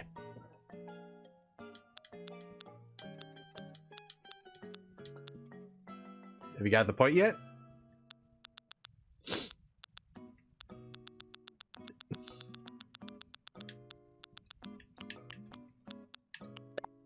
Am I gonna be able to make the axe that I need? No, I'm missing a tree branch. Hey, give me a tree branch. Thank you.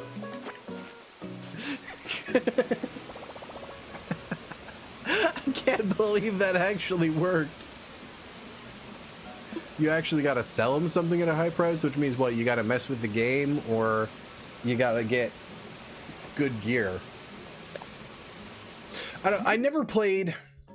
I didn't play Resident Evil 4 when it came out, but I watched a lot of people.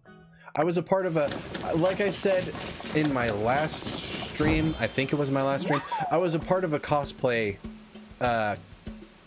group. And one of the individuals of this cosplay group was really into Resident Evil 4. They had the GameCube version, I think. Don't quote me on that. I'm missing iron nuggets and ironically wood.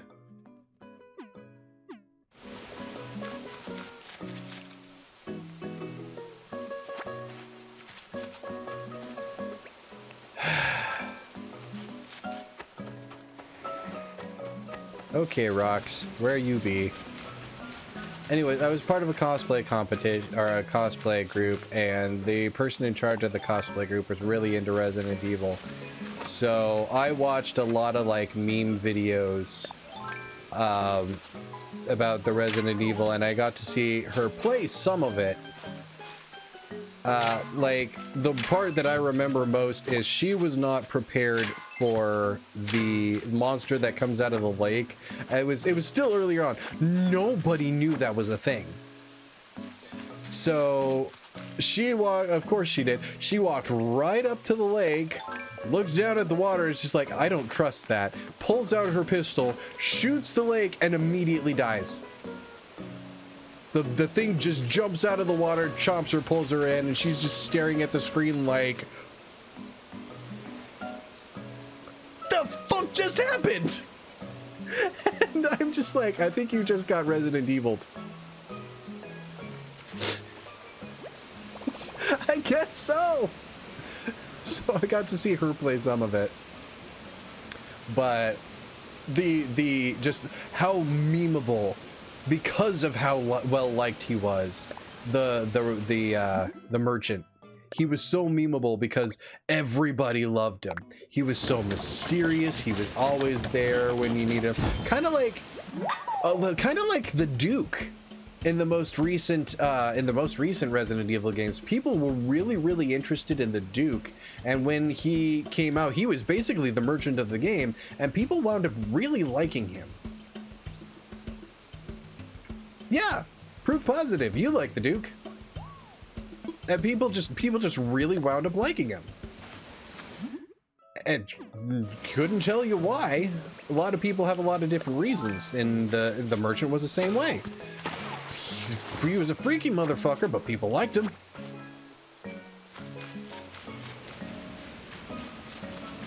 He sold you good things. He was probably one of the best merchants at the time. And fuck me! Oh no! I got wasped. I wasn't paying attention. Ah. Oh well. Chop down your home, wasps. That'll teach you. That'll teach you to mess with me.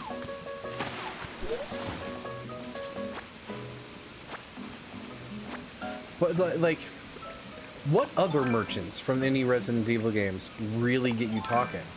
Like, none, really. The merchant from Resident Evil 4 was memorable. The Duke was memorable. But you gotta have a memorable merchant in order for the people to actually like them.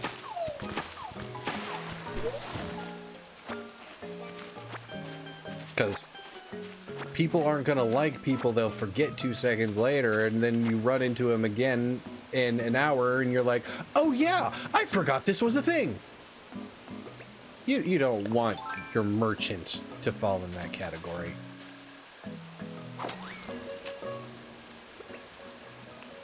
Scared the hell out of that snail.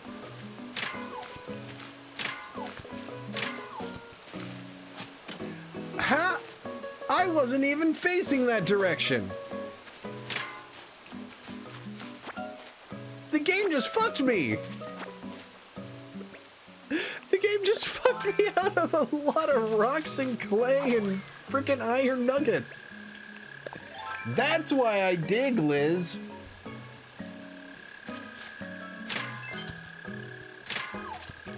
I swear to God, you can fall in those holes. I've done it. And I wasn't hallucinating. I know that you could fall in them in earlier games, but I don't think I think I've seen other villagers fall in them, but I've never managed to fall in one myself. Doesn't mean it's not possible. And it doesn't happen when you hit the rocks. Even if you can.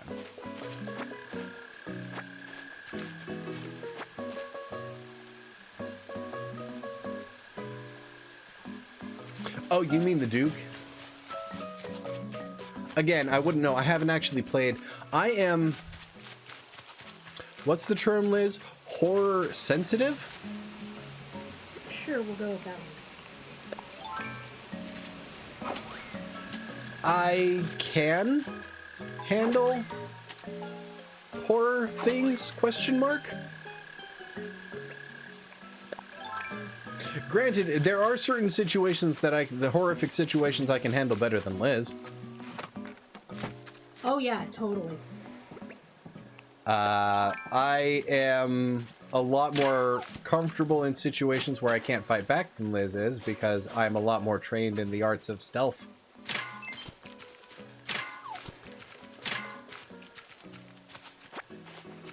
But yeah, and if it's a horror game, she'd better at least eventually get a way to fight back, or she's not going to be able to play it for very long. She and I, on one of our gaming date nights, we decided we were going to play Amnesia. And that lasted a while because we could only play it about an hour at a time, because I was the one on the controls. And I was having panic attacks. We were both having panic attacks. And then finally, on our, like, what was it, sixth session, we were just like, you know what, screw it. I had been having tooth problems up to that point, so we had spare alcohol. And I wanted to just kind of preemptively make sure the pain wouldn't affect my gaming session. So I got myself kind of drunk. She got herself kind of drunk. And then we played the literal second half of the game in one sitting. Because nothing was scaring us. We were just like, oh, hey, that bit's cool. Oh, hey, yeah, we're running down this freaking hallway, running around. Hey, Liz, you want to see what's chasing us? What's chasing us? Oh, hey, look at that red cloud. Isn't it cute? Okay, let's leave now. I have never, even in my YouTube playthrough, been so chill with that game. Ever. And Liz and I were just like making fun of it for the entire second half of the game while we were sitting there. We're just like, oh, hey, check this out. I can't get past this, or this grunt isn't going to despawn. Check this out. Runs and does parkour around the thing, dies from it. Both people laugh. That's pretty much how it was. It was fun.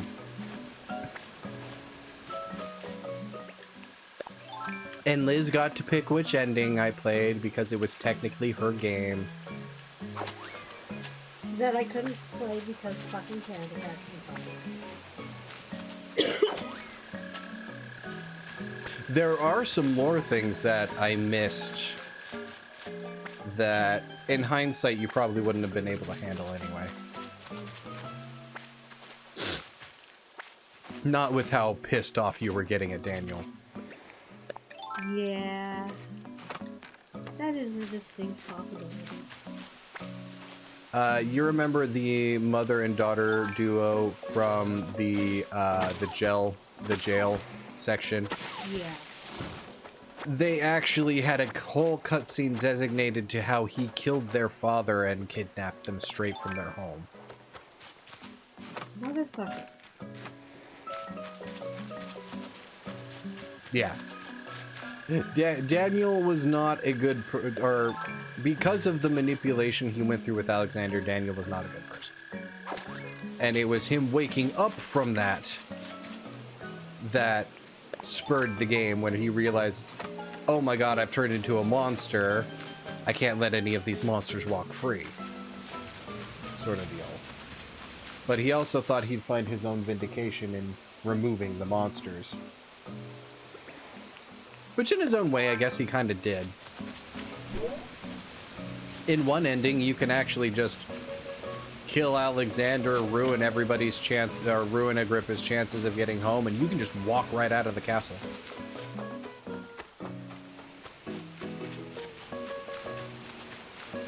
Make your way back to London. Probably be tried for your crimes and executed. If there's any justice in the world. But you know, happy games.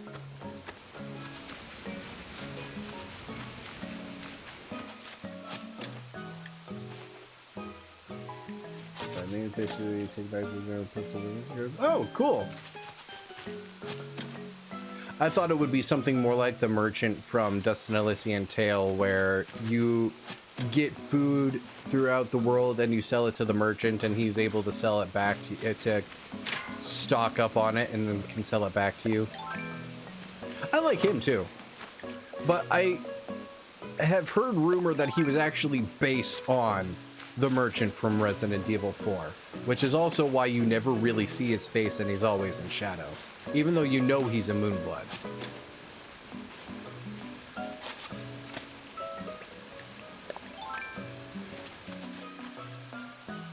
It sounds like such a derogatory term these days. I hate saying it. They're just lizards. It's not their fault they have scales and everyone else has fur.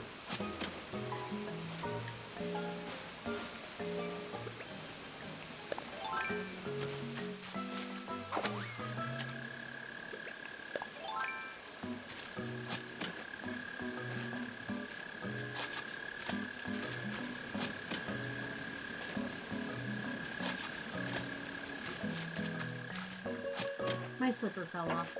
Aw. That's just dirt, Sam. There we go. I have space in my inventory, so not only did I pluck the plants, I'm digging them up too. Taking them with you and replanting them? Huh, my pockets are full already. Okay. Wait, you don't fish? I mean, You get sometimes. more money from the fish than you do from the raw plants, unless you're going to replant them on your island. I'm thinking about replanting them, actually. I don't have a lot of walkways at this current venture, and I would like to at least outline walkways until I can actually build them myself. Well, you do know also you can just multiply your flowers by watering them and they spawn. Yes.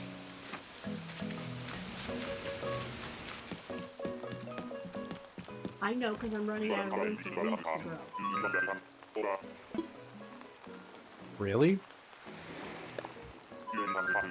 I am now trying to replace all the white mums with other colors of flowers now that I have more blue and colors. Interesting. Yes, I'm positive. Shut up and let me go. So I'm replacing all the off-white flowers with blue flowers. You would. Just saying. Also purple flowers. One of these days, I'm just going to make like a little graphic of you to put in the corner somewhere. So that way when you pop in, I can just like click a button and you're here.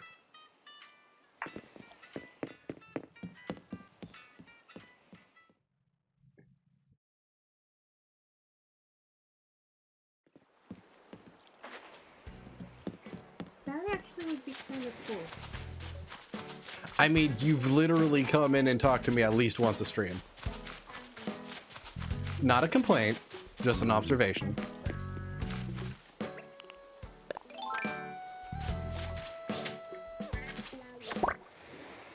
This is also a smoking room. Yeah. And my lazy as fuck ass doesn't want to go outside. I'm going to go put wife PNG when.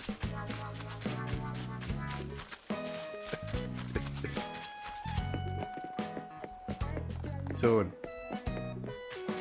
All things considered, if I really wanted to, I could. She has a model. She has a 3D model. I made one. I made one for her, right, Liz? Yeah. So that way she could have a version of her to run around in VR chat whenever she... Because she has a headset, but she hasn't had a computer strong enough to use the headset. Yeah, I inherited Sam's old computer and then it immediately died. Yeah, the one you helped me fix, Cyrus. He's the one who sent the video card and this screen over here. Ah. It was a fabulous graphics card while it lasted. However, I have no idea what the fuck happened. I have a vague idea. Very vague. Because her computer won't even power on. I flipped the switch for, I flipped the switch to power on the PC and literally nothing happens. So I know exactly what the problem is. The thing is that the power bank in that computer that is clearly now dead is only 6 months old. I bought it from Best Buy and I didn't buy a warranty because I didn't think this would be a problem.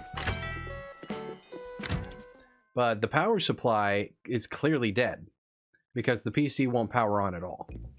I flip the power bank, nothing happens. So I need to replace that power bank, but I really wish I could just go into Best Buy and be like, hey, I had this for less than 6 months. What the fuck? I think it's a little too late to do that now. Yeah, I think it's because I didn't buy the warranty, so it's not under warranty or anything, so... Lucky me.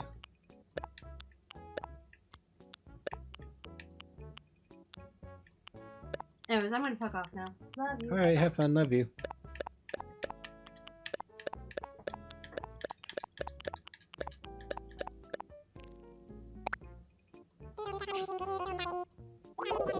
Was it plugged into a surge protector? Yes.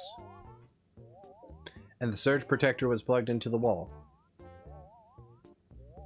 Everything was plugged in. Everything was everything that could power on was. I plugged it in directly to the wall, same issue.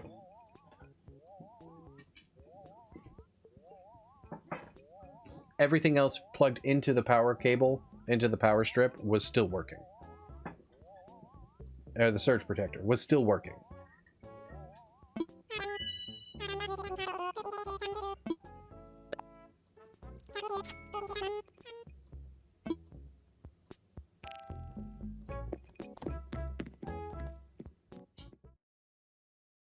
So I'm just gonna need to go get another power supply. But at this point, she's given that PC back to me, basically, because she would much rather save up and build one herself.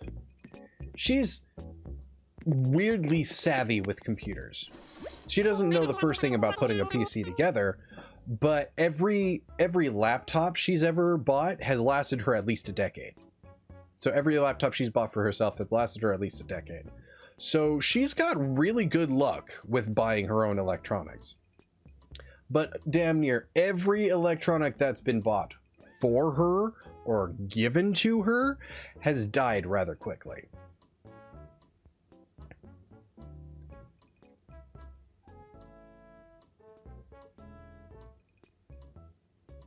Yeah, I couldn't tell you.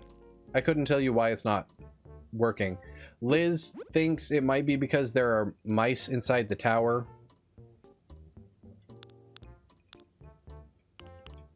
Which I guess is a good enough explanation. But we don't know for sure. We don't know what's going on. And the best thing we can do right now is to just replace the power supply. She's gonna give the PC back to me. I'm gonna get it powered back up. Who let them in? The mice? Nobody let them in. I live literally 2 miles outside of the nearest town. I live on literal farmland in a trailer. In a 2-bedroom trailer. There are only 8 trailers out here in our trailer park, and it's 2 miles outside of town, and the dump is literally within visual distance from our front porch. And we have a farm literally in our backyard. Like one of the big ones.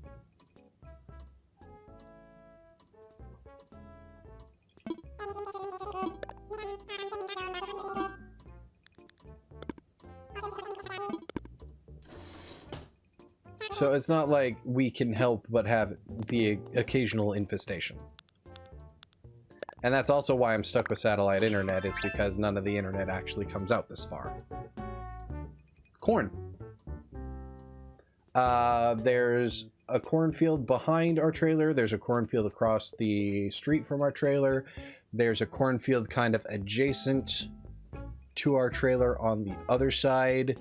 There's a cornfield across the highway from that. There's a cornfield across the highway another direction from that. We're literally out in farmland. Corn. We're surrounded by corn.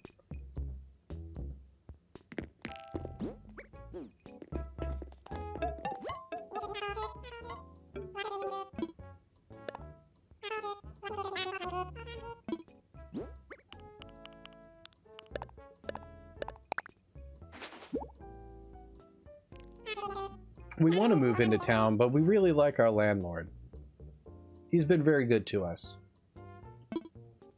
He actually got us into this trailer really quickly after we moved out here, and he worked with us so that way we could pay the security deposit in increments instead of all at once, so that way we could actually afford moving in. So we like the landlord. We just wish we were in town, so we'd have better internet and we wouldn't have to deal with these constant infestations. Like, if you guys hear me like blowing for no reason or flicking something on my desk for no reason, that's me getting a cockroach off of one of my monitors.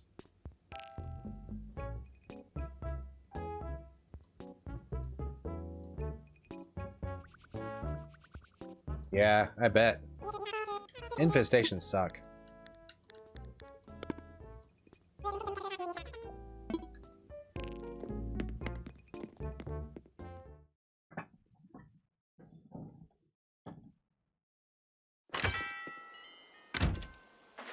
Yeah.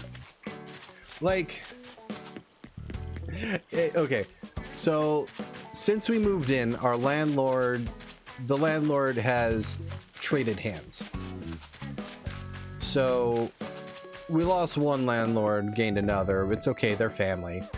The landlord we had is the same landlord that, because I found this trailer court about 12 years ago for my family when we were all living in the same house at the time, but we weren't able to keep up with the payments for the house because like nobody had money at the time. And so I lost my train of thought. So we got evicted and we had to move, and we had to find a place to move quick. So against my better judgment, I turned to Craigslist and I found the 2 trailers side by side out here. That would be trailer lots 3 and 4. And I was like, hey, they're right next to each other. Between the 2 of them, they've got 5 bedrooms, which is 1 bedroom short of what we had in the house. And all things considered, $550 for 2 bedrooms and $600 for a 3 bedroom sounded like, or $650 for a 3 bedroom sounded like a hell of a deal.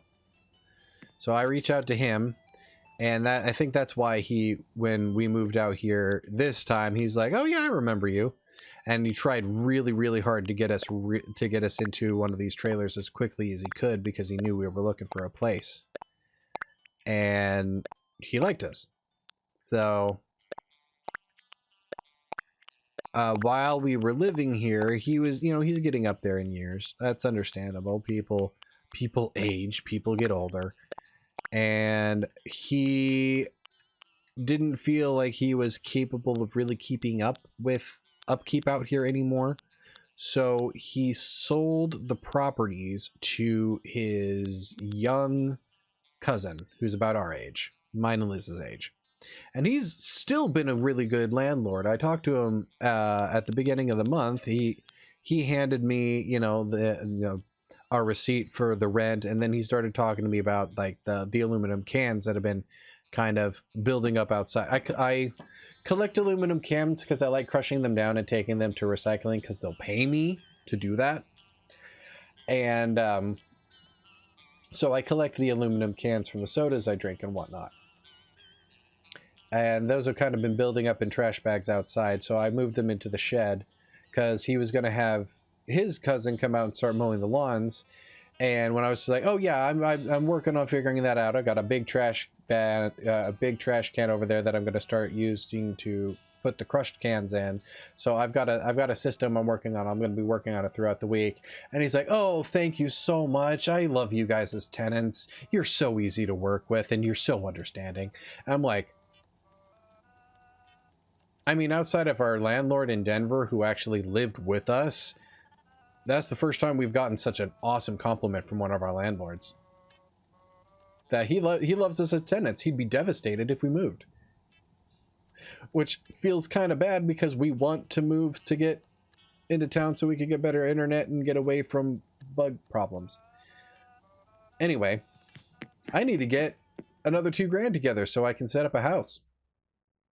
Yeah, I'm still streaming. Weird.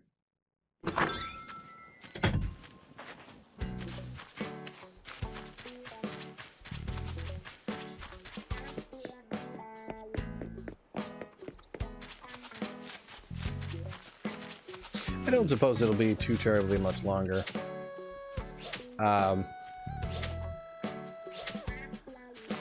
There have been some plans made with friends of a possible move sometime in the next few years. Of possibly moving in together into a home together with some friends. But we don't have solid anything yet, so not worth talking about yet.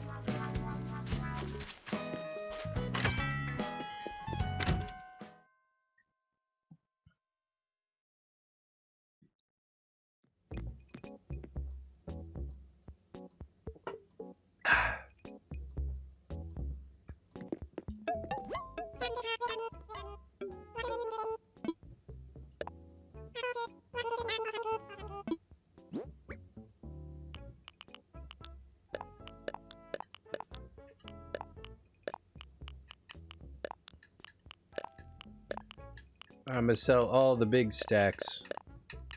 We don't need the big stacks, right?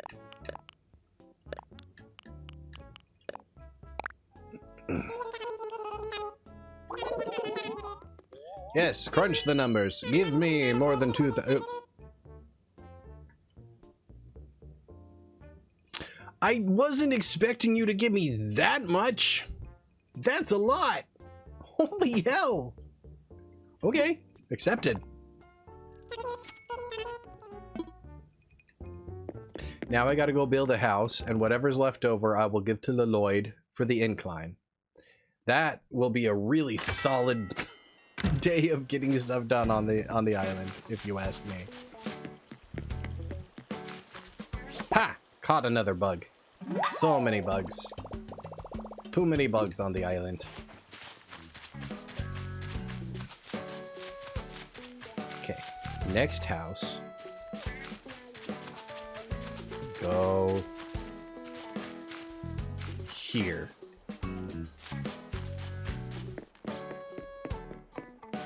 See, I'm good at planning. I plan good. You can't tell me I don't. I do. I want to build a house, Mr. Nook. Can I please? Let's talk infrastructure. Let's chat. There are a number of things we can discuss, but what did you have in mind? I want to sell some land. Ah, so you'll help prep some land for our future homes. Excellent. I do charge a small fee of 10,000 bells, but if someone moves in, you'll earn miles for your effort. Does that sound okay to you? Yeah, I guess.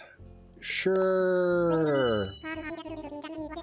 Collect the fee. 10,000 bells, please. Thank you very much. So I just set this down. Let's talk infrastructure. Maybe I can get another home. He won't give me another home so long as I have this kit in my inventory, won't he? I want to sell some land. Yes, but don't you already have a housing kit with you? For bookkeeping reasons that I'm sure you'd find tedious. I can only give you one of those at a time. Use the one you have when you find a good spot for a home. Then come back. We can chat again. Is there anything else I can help you with? No, I guess not. I was going to set up as many homes in the middle of town as I could. Because I think I've got 2 more homes I can build on the island, and I've got 2 solid spots for them that don't overlap too much with any of the other houses.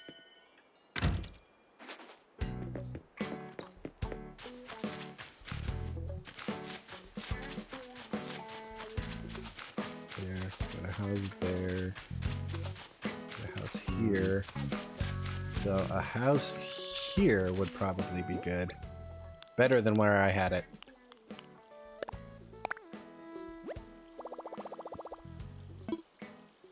Let me rethink it.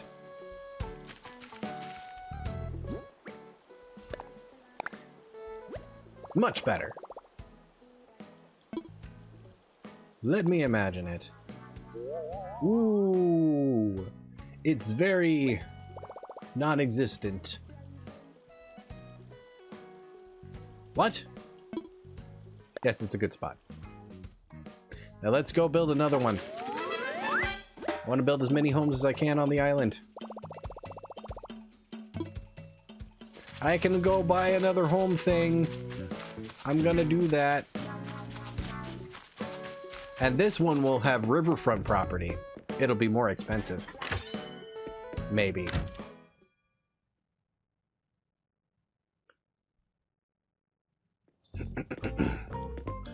Give me another home kit, Mr. Nookie.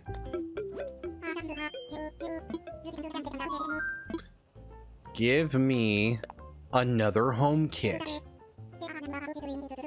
Give me another home kit. Give me Another home kit. I dare you. Give me another home kit. Yes, I have grown the balls to talk back to Mr. Tanuki. Give me another home kit.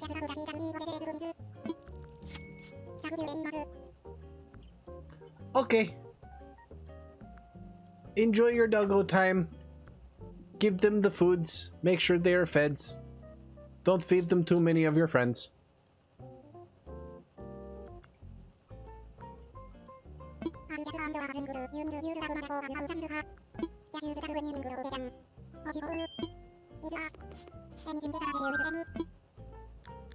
I'm good.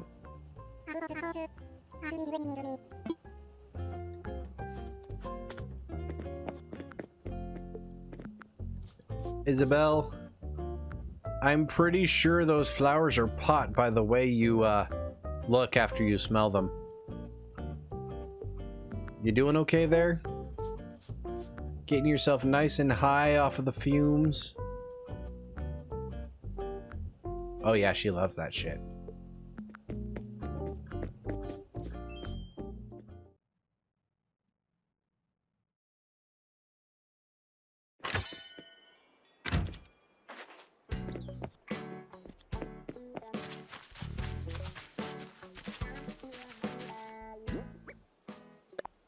Build here. This is the spot. Yay! More homes! Hey, Mr. Nook, can I get one more? Or is this all of the houses I can build? I must know. Mr. Nook, I want to sell more property. You have started an investment drive in me, and now I must become the richest islander to ever island. Even more expensive than you. Even more monies than the Nookie. He will fear me for my cash.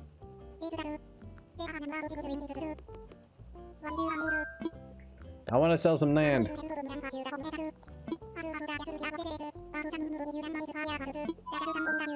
Yes.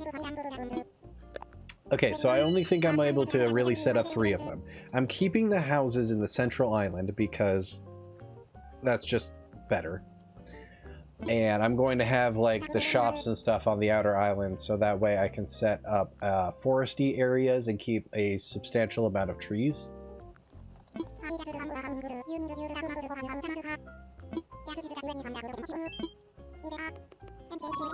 Is there anything else? Nope.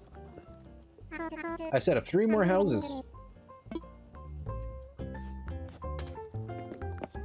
Well, I'm about to set up 3 more houses. I need to set up this 3rd one. And then the center of the island will be its own little neighborhood.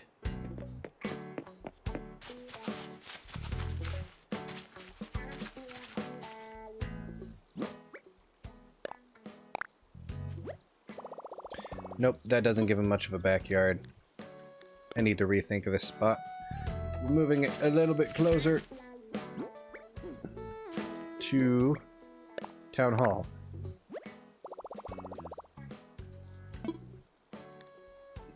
But who really wants to live next to Town Hall?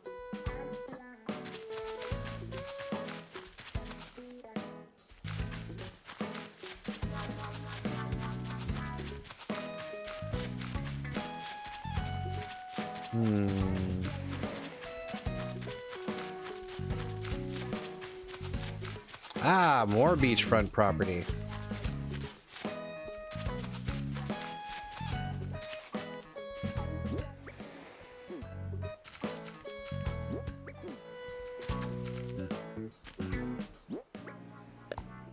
Will also be expensive beachfront property. This would be a good spot. And now I have a neighborhood. 3 new houses for 3 new neighbors. And Mr. Nookie will not let me do any more building.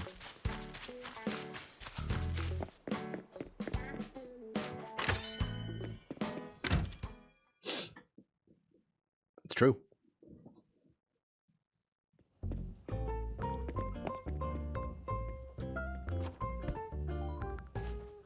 Will you let me buy any more houses, sir? Will you let me buy any more houses, sir? Sell some land. I can buy more houses.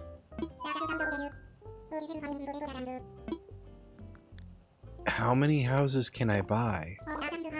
I don't have the money, I know. Fine. Clearly not. I can buy more houses. I didn't think that... I could have swore I've put up all the houses I can.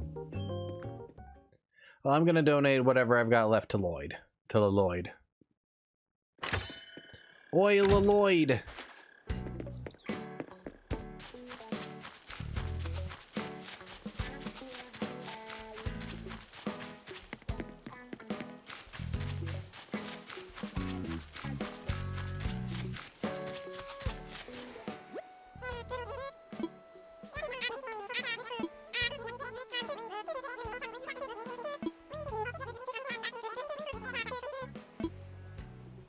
I will give him the last of my muns. That should put me about 1/3 of the way to the goal. And I will continue to make money and paying off these things throughout the week. You'll probably see me doing that Tuesday and Thursday, or Thursday.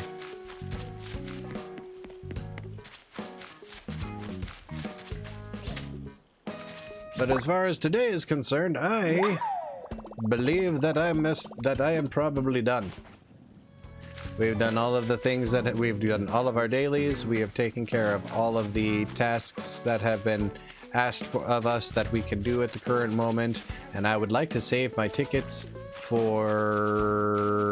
later in the week, so I have more stuff to fill those times with. But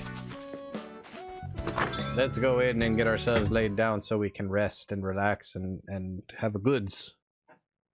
While I'm doing that, I'd better frickin' try this blood orange one, otherwise I would have bought these in vain. Hi, choose infusions. This one is blood orange. Looks like the infusions are, there appears to be a gummy-like substance filling in the middle.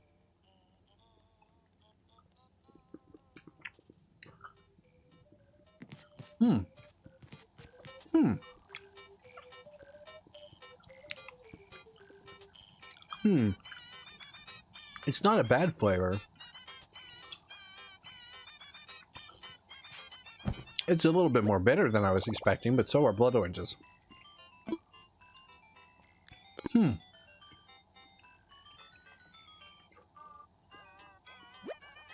know this may sound like a weird comparison, but it's like, imagine a bitterness to like both bitterness and sweetness to an orange. So it's slightly sweet, but also a little bit more bitter than you're used to. Add that in with like cream and a fuck ton of sugar, and you'd about have the way that this particular haichu tastes.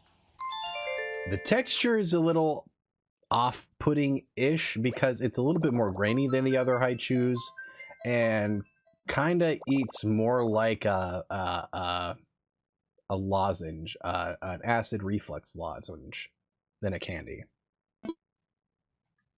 If that makes any kind of sense. I think it made sense. It was good though.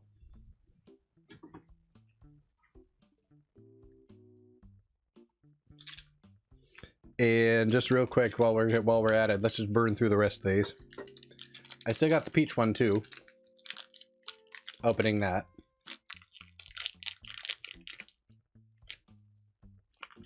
got an interesting color. It's like pink on the outside with like a yellowish orange on the inside. It definitely has those infusions in it too, with like you'd find on the consistency of the candy that you would find filling the Twizzlers stuffed licorices these days.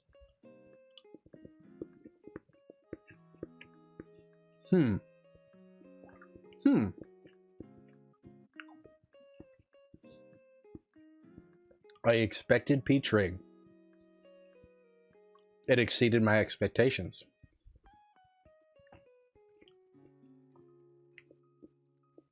The texture was far smoother. The flavor was still very reminiscent of the peach ring, but like the main candy, not with all the sugar added onto it. Overall, I'd say pretty delightful.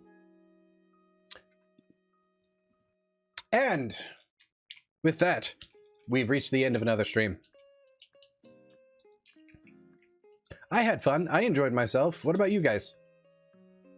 You guys over there, you have fun? We are getting closer and closer to that famed 3-star rating.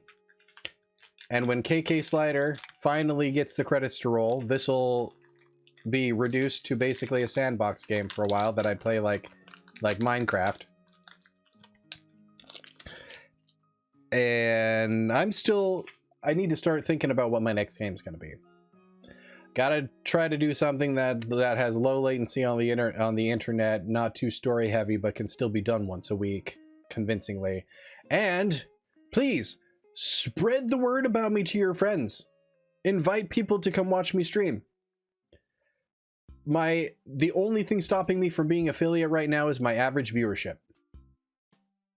If I can get that up a little bit, I can get into the affiliate and I can start doing redeems and you guys can start interacting with me a little bit more, which I think will be cool. But in the meantime, I do this specific stream once a week, every Sunday at 3 p.m. Central Standard Time. I do 2 tentative gaming streams on Twitch throughout the week. It'll be either Tuesday or Thursday. Sometimes I might not stream on either of them. It really depends on how I feel that day. And that's going to be just Animal Crossing for now. I also do 2 art streams on Wednesdays and Saturdays at 1 p.m. Oh yeah, my weekly streams are going to be at 6 p.m. Central Standard Time. Evening streams, short evening streams. My art streams on Wednesdays and Saturdays start at 1 p.m. Central Standard Time. And I do those on Picarto, same username. They are 18 plus. So please be over the age of 18 if you want to come look at the art, watch me draw, or order something on those days. Beyond that, I think I'm going to take a break from working on assets for a while. That's taken up a lot of time, and I want to take a little bit of a breather and a relaxation time before building more assets. But I'm going to be focusing on working on some new models, so I have no new forms to stream in. Hopefully I've got some fixes. Cyrus has been working with me and as a go-between between me and a 3D modeler to try and get some of my fixes on my Zelbold. So that way I can start streaming with that. And maybe eventually I'll be able to start streaming with my own model. Who knows? In the meantime, thank you for coming to this stream. Thank you for helping me get one step closer to affiliate. And I hope you had fun. I know I did. So I'll see you guys next stream. Whether that be next week, Tuesday, Wednesday, Thursday, or Saturday, I will see you on the next one. Bye! Have a good week!